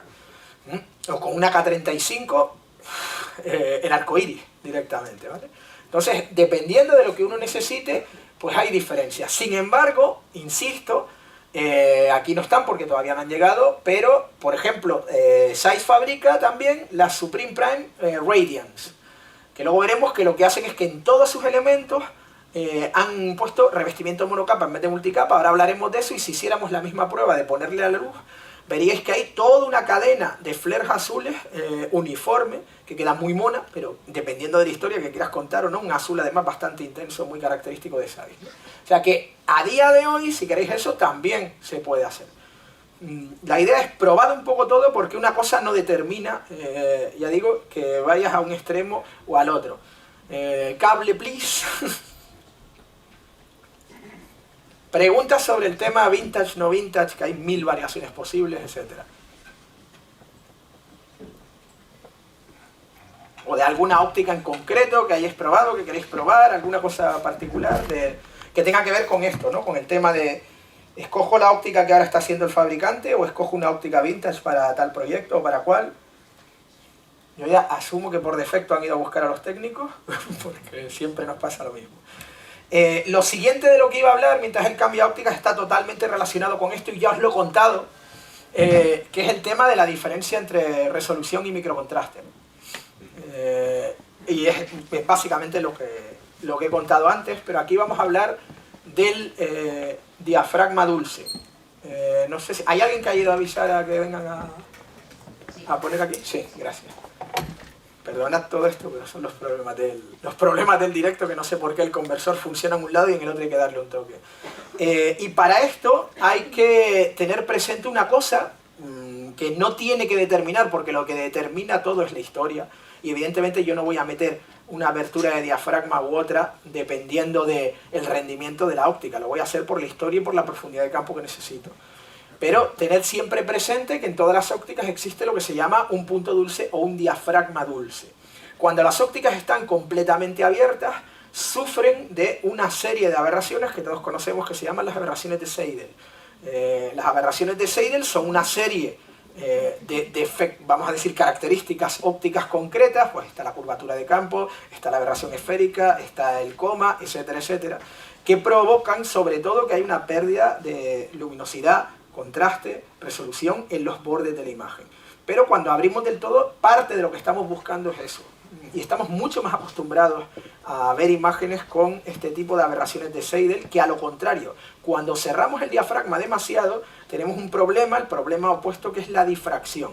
La difracción, por contarlo de manera muy básica, es que llegado a un punto concreto, cuando cerramos el diafragma demasiado, los haces de luz ya no están llegando de manera perpendicular al sensor. Hay parte de esos haces que llegan, evidentemente se desvían, chocan con las palas del diafragma, y por lo tanto lo que tenía que ser un punto de luz pasa a ser un grupo de puntos de luz que forman un círculo difuso. A estos círculos se les llama anillos de Airy. Bueno, pues los anillos de Airy lo que provocan es una pérdida de resolución y de contraste uniforme en toda la imagen, y mucho más exagerada que la que provocan las aberraciones de Seidel. De modo que la difracción es mucho peor para la calidad de la imagen. Tener un diafragma muy cerrado es mucho peor para la resolución y el contraste que tenerlo muy abierto. Pero evidentemente Son condiciones muy diferentes. Sin embargo, si la óptica es medianamente digna, que la mayoría lo son, no vamos a ver esa diferencia simplemente mirando a la imagen. Lo que tenemos que hacer es hacer un test para verlo. Y se ve con toda la sencillez del mundo y toda la facilidad del mundo si tenéis una carta de resolución. Pero pongamos que en casa no tenéis una carta de resolución y queréis probarlo hasta con una cámara de fotos. Pues me vale un periódico. ¿Vale? Bueno, eso es todavía menos frecuente a día de hoy que una carta de resolución. Pero vale, podemos coger un recorte de algo de papel, pegarlo en la pared, poner la cámara a 3 metros y empezar a capturar fotogramas en todas las aperturas de diafragma. Ampliáis a un 400% luego y notaréis clarísimamente que hay un diafragma en el cual la resolución y el contraste es netamente superior a todo lo demás. No es, o sea, a ojos vistas, hay que ampliarlo, pero se ve a ojos vistas sin ningún problema. Pues ese es el punto dulce o el diafragma dulce de ese objetivo. Hasta cierto punto, el fabricante de las ópticas puede determinar, según el uso que se le va a dar, cuál es el diafragma dulce. Es decir, que si la óptica, en lugar de fabricarse para cine, se fabrica para deportes, pues normalmente, dependiendo de las... Dice, pues va a trabajar este deporte en concreto, se usa mucho esta óptica y es muy en exteriores. Y veréis que en esas ópticas el diafragma dulce está más arriba o más abajo según las condiciones, ¿vale? Se puede hacer, insisto, tabla rasa y decir que normalmente suele estar, y esto es en términos teóricos, no en número T, suele estar en F4, F5, 6. Cuando empieza la difracción de una óptica es muy importante también para determinar el número de palas y demás. Normalmente hasta F8 se puede trabajar sin ningún problema y empieza a aparecer la difracción seria a partir de F11, F16. Pero ya digo, si de verdad, por el motivo que sea, que normalmente no suele pasar y en cine muchísimo menos, tenéis que trabajar a diafragmas extremadamente cerrados, sabed que esto va a ocurrir y que luego, cuando haya que montar imágenes con distintas aperturas, va a haber a ojos vista una diferencia de resolución y contraste muy grande, ¿vale? O sea que hay que tener cuidado con esto del diafragma dulce y de la difracción. Y luego tenemos, que no, tranquilos que no lo voy a explicar, me llevaría 10 o 15 minutitos, pero no es el tema de hoy. Luego normalmente el contraste lo medimos con la función de modulación de la transferencia. Lo único que nos viene a decir la función de modulación de la transferencia, que es un dato que los fabricantes os suelen dar, es la diferencia que hay de contraste y por ende, asociado a esto, de resolución en pares de líneas por milímetro desde el centro de la óptica hasta los bordes. Y las medidas más normales, cuando esto veis ahí de 0,2, 0,4, 0,6, eso significa 20, 40, 60 pares de líneas por milímetro. No habrá una medición única, sino que veréis que hay siempre 3 mediciones en el gráfico que te pone el fabricante. Y la más exigente, y por lo tanto la línea que veréis normalmente más bajita, es la de 40 pares de líneas por milímetro. En cine se suele utilizar, ya digo, la de 10, 20 y 40 pares de líneas por milímetro. Y esto lo que nos dice, ya digo, es la pérdida de contraste que tenemos. Cuanto más uniforme sea la luminosidad en la óptica, cuanta mayor planitud en el campo que se llama tenga la óptica, menos diferencias, esto es una exageración muy grande, ¿vale? Menos diferencias veremos en esta curva. Y veremos que siempre hay una caída, pero que no es muy exagerada.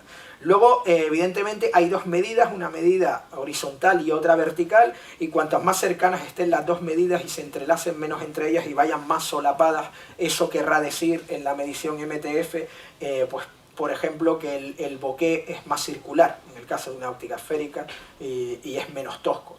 Pero el bokeh es una cuestión, como veremos ahora, más estética que otra cosa. O sea que hay muchas maneras de interpretarlo, pero lo único que me importa aquí es que no hay óptica en el mundo que nos dé un 100% de contraste. En una óptica esférica, llegar a un 70 o un 80% de contraste en las gráficas, en el mejor de los casos, en el centro, es maravilloso. En una óptica anamórfica, de las que hablaremos ahí, un 60% es extraordinario, ¿vale? Así que, porque tienen 2 distancias focales diferentes. Hay que tener eso presente, pero no me interesa esto, no vengo aquí a hablaros del MTF y de tal, sino que vengo a insistir en el tema de resolución y contraste. Están asociados, pero no son la misma cosa, y el hecho de que uno tenga más o menos contraste en la óptica influye mucho más en cómo vemos una cara o cómo vemos una piel que en el hecho de la resolución. Y por eso vamos a comparar 2 ópticas que son bastante diferentes en ese sentido. Voy para allá.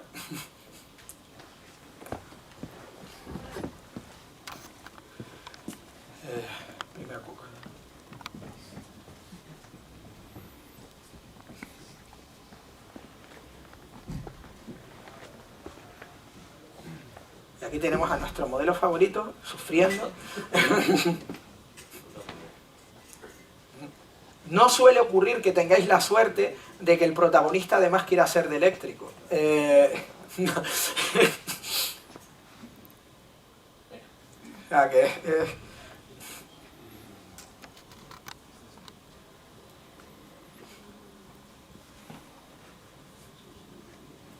Y esta es la Pancro, ¿no? La Speed Pancro. La S2, ¿no? Ah, vale, quería poner una... No tenemos la S2. Sí. La que aquí... ¿Puedes ponerme una S2, por favor?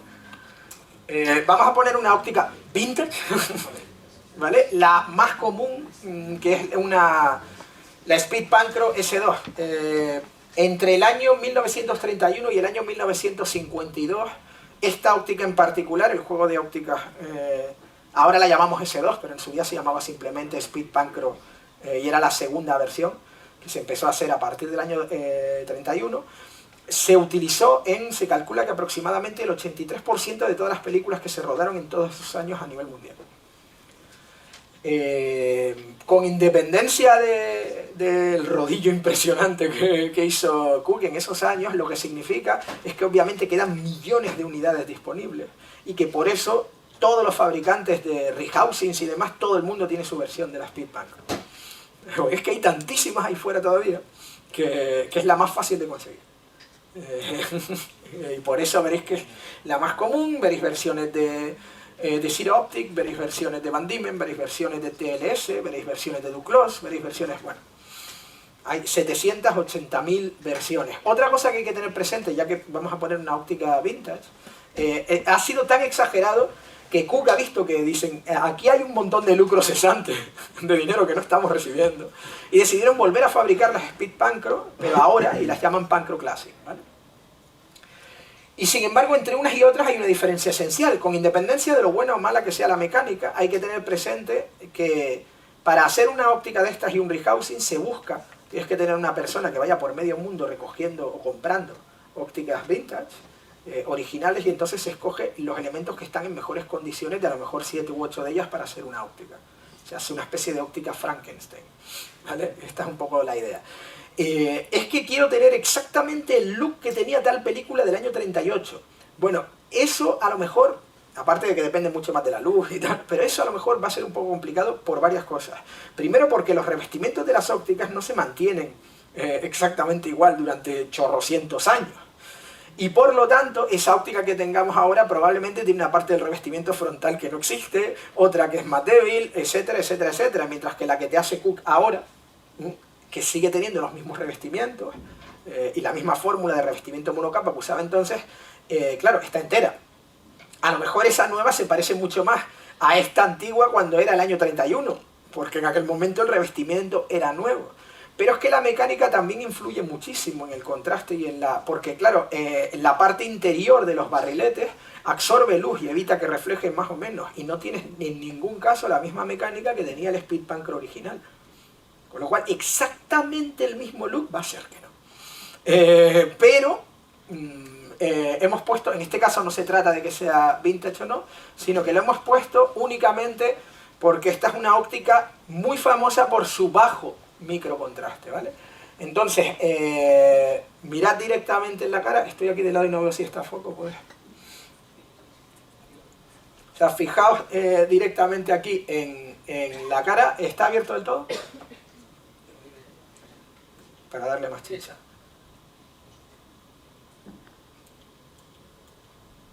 Vale, esto es un 2.8 y fijaos en el rostro, ¿no? En la suavidad. O sea, este es un ejemplo, esta óptica es muy querida por eso. Y además hay otra cosa que es la que determina lo que se suele llamar el look Cook. El look Cook es una combinación de varias cosas. Primero, que la óptica per se, si metéis un vectorscopio lo notaréis, tiene una ligera dominante en los rostros, aunque es bastante neutro. Contrariamente a lo que la gente se opina que estas ópticas son cálidas, y cuando lo mides de verdad, resulta que las Signature Prime son más cálidas que estas. Pero sí que tiene cierta dominante en los rostros, tendiendo hacia el amarillo y el naranja, con lo cual destaca más y tiene más vivacidad en los tonos de piel caucásicos. solo en los caucásicos.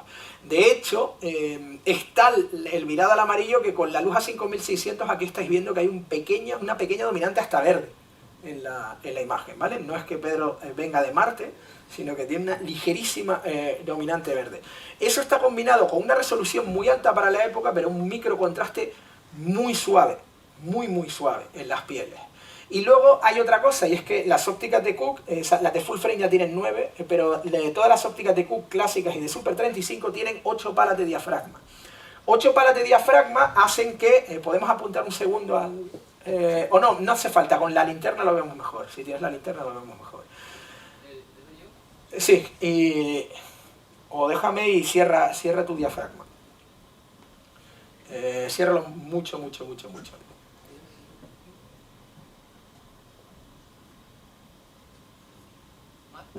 Sí, cierra todo lo que puedas, ¿vale?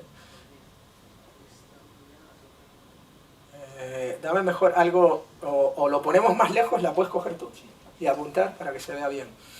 Y apunta directamente. Esto es lo que quería que se viera.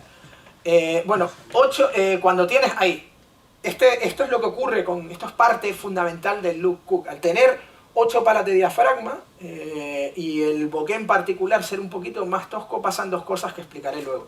Primero tienes este efecto de estrella, y ahora lo vamos a comparar con la otra óptica para que lo veáis, ¿no?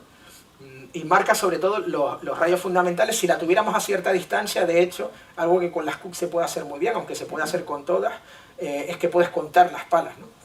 Porque tienen literalmente a cierta distancia las luces se convierten en un polígono con 8 lados. Entonces, este es el look característico de Cooke, y otra de las cosas que hace, gracias, pero quédate con la linterna porque ahora pasamos a la otra. ¿Podemos pasar a la otra? Sí. Quítala ahora porque vamos a ver primero tu piel. Y lo vamos a comparar con algo que no puede ser más diferente, que son las Master Prime. Antes hemos visto las Master Prime. Las Master Prime son indirectamente, y no es justo, las culpables de que todo el mundo se creyera que la alta resolución provoca que las caras se vean duras y demás. ¿Qué pasa realmente? En el momento en que Harry Zeiss diseñan la Master Prime, o sea, fijaros en el detalle en las pieles, está mucho más cortado el contraste, ¿vale? Que no es en absoluto tan suave como antes, pero es perfectamente aceptable. Lo digo por todos estos es que las Master Prime son demasiado nítidas y demasiado... no sé, no veo algo que me tire para atrás. Es verdad que hay mucho más contraste en la piel, ¿vale? ¿Por qué pasa esto? Esto pasa porque en el momento, ya digo, en que se diseñaron las Master Prime, estábamos todavía en el periodo de transición de trabajar exclusivamente con fotoquímico a empezar a combinar fotoquímico y captura digital. Lo que ocurre al trabajar en fotoquímico, cuando se elaboraron esas ópticas se seguía trabajando mayormente en fotoquímico, es que evidentemente cuando los pernos enganchan las perforaciones de un fotograma hay un desplazamiento lateral, ínfimo, microscópico, pero ese desplazamiento provoca una trepidación microscópica en la imagen y por lo tanto un suavizado de la imagen. Así que para que la imagen no quedara demasiado soft y básicamente trepidada, los fabricantes, y en este caso es el caso más conocido, tenían que incrementar mucho el microcontraste a propósito. Pero cuando tú coges esas mismas ópticas a día de hoy y se las pones a un sensor, claro, los fotodiodos del sensor no se mueven, no se desplazan, no hay trepidación y de repente todo queda como mucho más duro. Y este es el motivo principal por el cual nació la leyenda urbana de la resolución de los sensores digitales hace que las pieles queden como el culo. Mentira. ¿Vale? Y no me canso de repetirlo. Pero este fue el motivo. O el motivo incluso, pues aquí hubo incluso, y sigue habiendo durante años, que se decía, Master Prime, no, eso es para público. Eso es para público cuando quieres ver algo con mucho detalle y tal, y no sé qué. Y bueno, depende de qué público, ¿no? Porque en cosmética hubo unos años que no lo querían ni ver, claro. Entonces, este es un poco el tema. Pero como podéis ver, evidentemente el contraste es mucho mayor, pero yo no veo... estamos trabajando con un sensor que tiene en este caso 4,5K, y yo no veo que sea una cosa que me tire para atrás. Alguno dice, Dios mío, qué horror, no volveré a mirar a Pedro a la cara. Vamos, yo creo que es bastante aceptable. Es más, si hacemos una captura de pantalla, no voy a decir que arrase en Tinder, pero seguro que alguien pincha en el perfil, ¿sabes? Hombre, hay un roto para un descosido, no jodas. Bueno, entonces, ya digo que la idea es eso. O sea, quiero, por un lado, desmitificar un poco este tema, sobre todo porque además la estamos combinando con una cámara de alta resolución.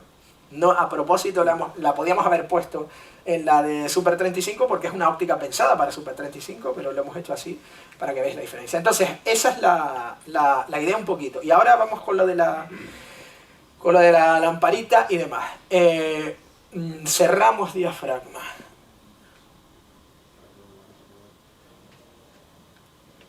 ¿Ves la diferencia en la estrella? Primero son bastantes más palas. ¿Veis la diferencia en la estrella entre lo que teníamos antes, que cubría toda la imagen, y lo que tenemos aquí?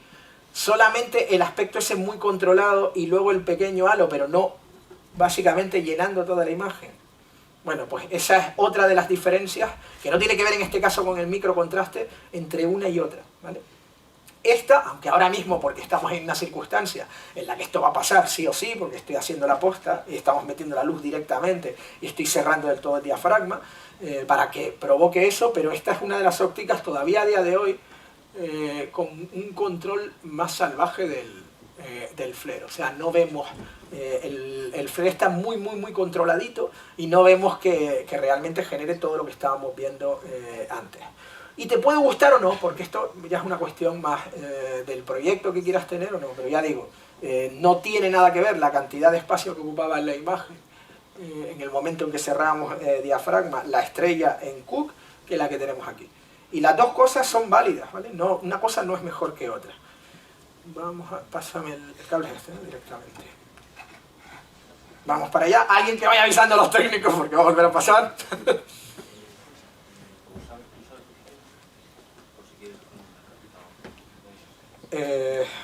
Vale, si queréis, estamos... Vale.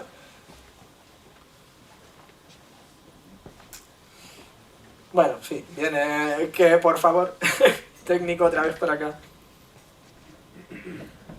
Vamos a hacer una última cosa y luego nos tomamos un descanso, ¿vale? Que es el bokeh, porque va asociado con lo que hemos dicho antes. Y aquí también hay bastante confusión.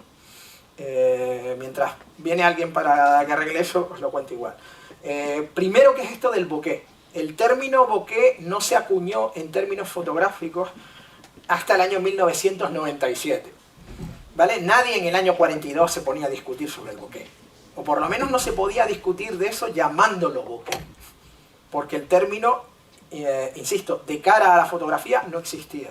La palabra claro que existía porque viene del japonés, y en japonés bokeh significa borroso. No se mataron pensando, ¿vale? Y aquí siempre lo digo, que ya sé que afortunadamente esto ya no pasa tanto como a finales de los 90 y principios del 2000, pero hubo toda una época en que la gente lo llamaba bouquet. Por favor, dejad a los enólogos en paz, ¿vale? El bouquet es para el vino. Se llama bokeh porque en japonés se pronuncia bouquet, tal cual. Entonces, realmente hay una confusión sobre qué es el bokeh. El bokeh es únicamente el hecho de que la mecánica de una óptica, los elementos mecánicos de una óptica, junto con los elementos ópticos, en el momento en que nosotros desenfocamos un plano, tienen ciertos efectos sobre la imagen, porque tenemos tres ejes, un eje X, un eje Y y un eje de profundidad que es el eje Z. Y en cuanto empezamos a cambiar el foco, resulta que tiran por lados diferentes y no empiezan a ser proporcionales como están en el momento en que estamos a foco.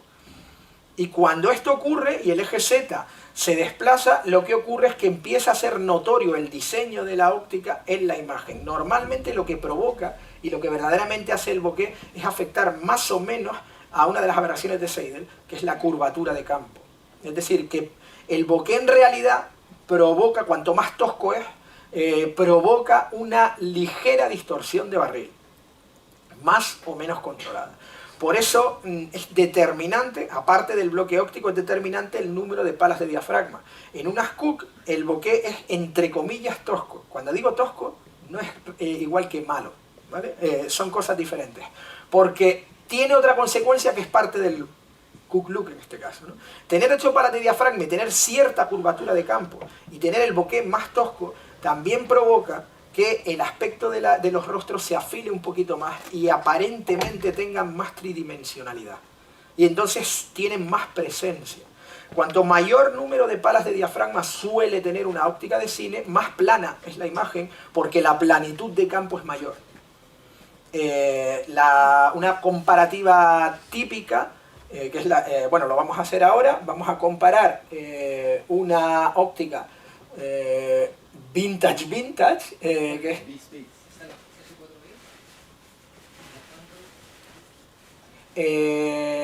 teníamos la Super Speed aquí. Sí. Entonces, vamos a comparar, porque es un caso muy exagerado, ¿vale? La Super Speed de Zeiss, el mismo modelo que vimos antes con la Standard Prime, ¿vale? Pero en este caso hasta llega a T1.3. Y el bokeh es bastante tosco. Muy pocas palas de diafragma en esa. Y de una forma peculiar, y luego veremos, lo compararemos con una Sumilux C, que es una óptica de Leitz, de Leica, que es todo lo contrario. O sea, es un bokeh muy circular, con gran cantidad de palas, y la imagen es más plana. Entonces, el efecto, ya digo, en la práctica es que parece que hay menos profundidad. Parece más un collage en el caso de cuando tienes más palas de diafragma, mientras que parece que hay más presencia en la otra. A cambio, la cantidad de luz que se pierde por los lados es muchísimo menor en la que tiene más palas que en la otra, ¿no? Y esto son consecuencias del bokeh, y es mera estética, ¿vale? El hecho de que... Pero todo el mundo ha asociado el bokeh solo con una de sus características secundarias, que es la forma de las luces desenfocadas que hay al fondo. ¿Vale? En realidad el bokeh es lo que acabo de contar. Y lo otro es un daño colateral del bokeh. Pero a todo el mundo lo que le interesa es el daño colateral. Y esto es mera estética. Te puede gustar o te puede no gustar. O sea que esto ya da absolutamente igual. Que sea más o menos circular, o en el caso de las ópticas anamórficas, más o menos oval la luz que tenemos detrás. Pero insisto, es una prestación, una característica más del bokeh, pero no es el bokeh. Y en lo que todo el mundo se fija es en eso en particular. Antes de cambiar, si me podéis apagar un momento la luz, para que veamos, porque aquí como tenemos una iluminación muy limitada, tampoco vamos a ver unas diferencias muy exageradas, y quiero que lo veáis aquí, ¿vale? ¿Ves la diferencia entre esto sería una Speed Pancro, ¿vale? Estos son 8 palas.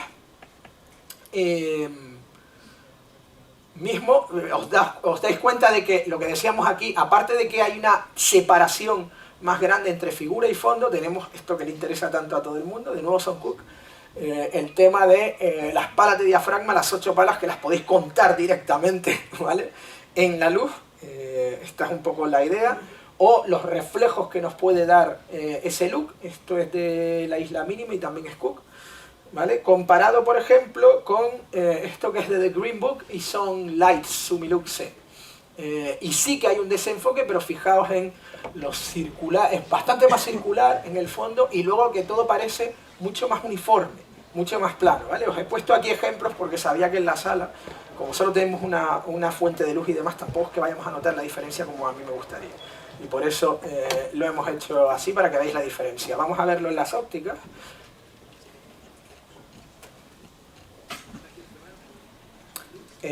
No, la Zeiss.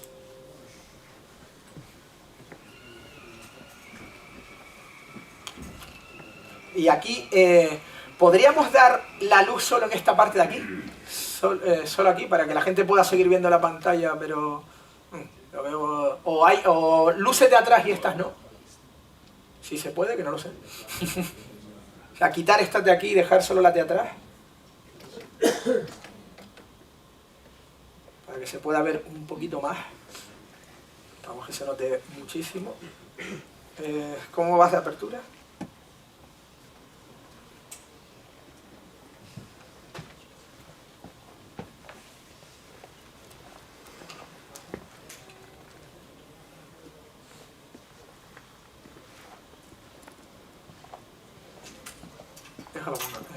Déjalo en 1.3. Y vamos a acercar, voy a bajar un momentito.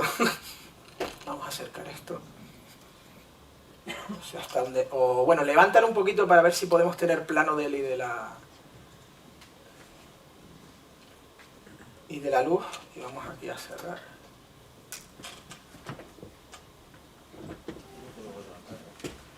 Pues sí, si no te importa.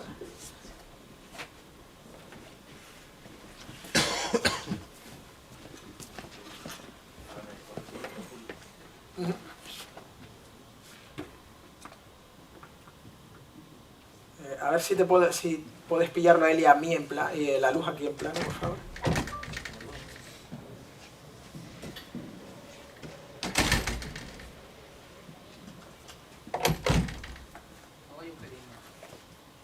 Sepárate un poquito, Pedro, para que se vea. Y voy a quitarle más intensidad aquí. Es que estoy en mínima, pero es que es 1:3, claro.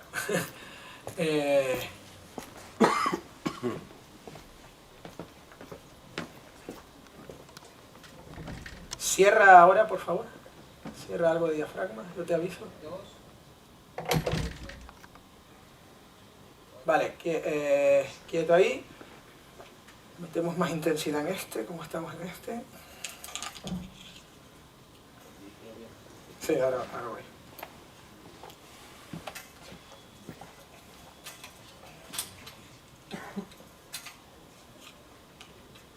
Bueno, aunque se vean las sombras marcadas. ¿Podéis ver el bokeh aquí? ¿Vale? Cómo está marcado. Veis que no solo es que tenga ciertas formas por las palas y demás, sino que además se nota mucho que no es lo mismo en la parte central la forma que cuando nos vamos a los bordes. ¿Veis lo que ocurre? Cómo se deforma cuando llegamos a los bordes. En ópticas más modernas hay otro problema diferente, pero es meramente estético, ¿vale? Vamos a ir con la otra, por favor. Hay un problema distinto con ópticas más modernas, y es el siguiente. Para evitar la luz parásita, para evitar que entre la luz parásita y que provoque aberración cromática, una de las estrategias que suelen tener los fabricantes a día de hoy es incluir un segundo diafragma en la óptica. Un segundo nadie te habla de eso, pero porque básicamente no es que tenga palas, sino que simplemente corta la luz parásita, corta la luz en los bordes para evitar, ya digo, que llegue el ángulo de incidencia de la luz llegue muy esquinado y por lo tanto provoque aberración cromática lateral. Esto está muy bien, pero tiene como consecuencia que cuando, en aquellas ópticas que lo tienen, que cuando con el bokeh nos vamos a los bordes, a ver si me puedo ir al borde del todo, ¿veis lo que está pasando? Pues esto es porque al estar incluido este segundo diafragma, que insisto es una estrategia estupenda para cortar la luz, la mecánica de ese diafragma corta la luz y parece que parte por la mitad el bokeh. Y a esto se le llama, por motivos obvios, efecto limón. Porque parece que lo que tendría que ser circular, y lo es en la parte central, cuando me voy a los bordes se convierte en un limón. ¿Vale? Curiosamente, como no existía esta mecánica en las ópticas más antiguas, no tienes eso en las anteriores. No tienen nada ni de bueno ni de malo. Veis que en realidad es bastante más circular en este caso, ¿vale? En la Leica es mucho más circular, sobre todo en la parte central, hay una diferencia muy grande. ¿Cómo vas de apertura? 1,4. Vale, cierra. Aquí vamos a ir notando más las palas. 2, 8. ¿Vale? Pero en términos generales, comparad con lo de antes y comparad con esto. O sea, evidentemente esto es, dentro de lo que cabe, muchísimo más circular, incluso cerrando del todo, que en el caso de la Super Speed. Y esto en la práctica, aquí lo estamos viendo con la lucecita, pero y esto en la práctica... Perdón, se me ha ido el audio, no sé qué... Vuelvo aquí a ver si... no hablo más alto, pero vale, ya vienen para acá. Bueno, lo cuento así, mientras tanto, esto lo que significa, como veis, en la práctica significa que la imagen sería más plana y que hay menos diferencia entre un término y el otro. Y que la luz es mucho más uniforme en todo su recorrido, lo cual puede ser algo que estamos buscando o todo lo contrario. No nos importa que haya una caída de luz y que haya viñeteo y que haya determinados efectos en la imagen, pero queremos que la presencia del personaje sea mucho más destacada. Entonces ahí la curvatura de campo y el bokeh más tosco ayuda un poquito. Por eso digo que el hecho de que un bokeh sea tosco o no puede equivaler a bueno o malo, es siempre un depende, todo es un depende, ¿vale? Esta es un poco la idea en términos de bokeh. Gracias. Bueno, nos tomamos ahora un descansito de 15 minutos. Julio, Dime. ¿cuántas palas tiene la Leica? Las Sumilux, tengo que recordar si eran 15. ¿Y la Super Speed? 14 o 15. Y la Super Speed, la original, no recuerdo si 6 u 8. Luego hay otra cosa, pero esa es muy difícil, más difícil de conseguir. Que son las que estaba mencionando. Las hay en España, ¿vale? Pero no voy a mencionar quién las tiene porque no estamos hoy con ellos. Entonces, que en el, bueno, son muy conocidas porque tienen solamente 3 palas, ¿vale? A mí me distrae muchísimo, y esto depende del espectador que sea, lo de ver las luces de fondo en forma de triángulo. Pero depende de la historia que te estén contando, porque por ejemplo en Taxi Driver se están usando esas y yo no me fijo en eso. La historia es lo suficientemente importante como para que, o lo suficientemente interesante como para que yo no tenga que estar fijándome en las 3 palas. Y hay gente que las adora. Gracias. Ah, vale, la pila. Hay gente que las adora y hay gente que las odia. O sea que de nuevo volvemos al tema de que esto es pura estética, ¿vale? Puede convenir o puede no convenir a vuestro proyecto, ¿vale? Bueno, y ahora nos vamos a meter en una de las cosas más importantes y más determinantes de todo, porque ahora mismo es la fiebre, que es el tema de los revestimientos. Pero antes, tomad aire, tomad un café, tomad algo. A la salida hay camisetas, pero no sé si la dan al final o ahora, que ponen "Yo sobreviví a Julio Gómez". Y no, pero las tenéis que ganar.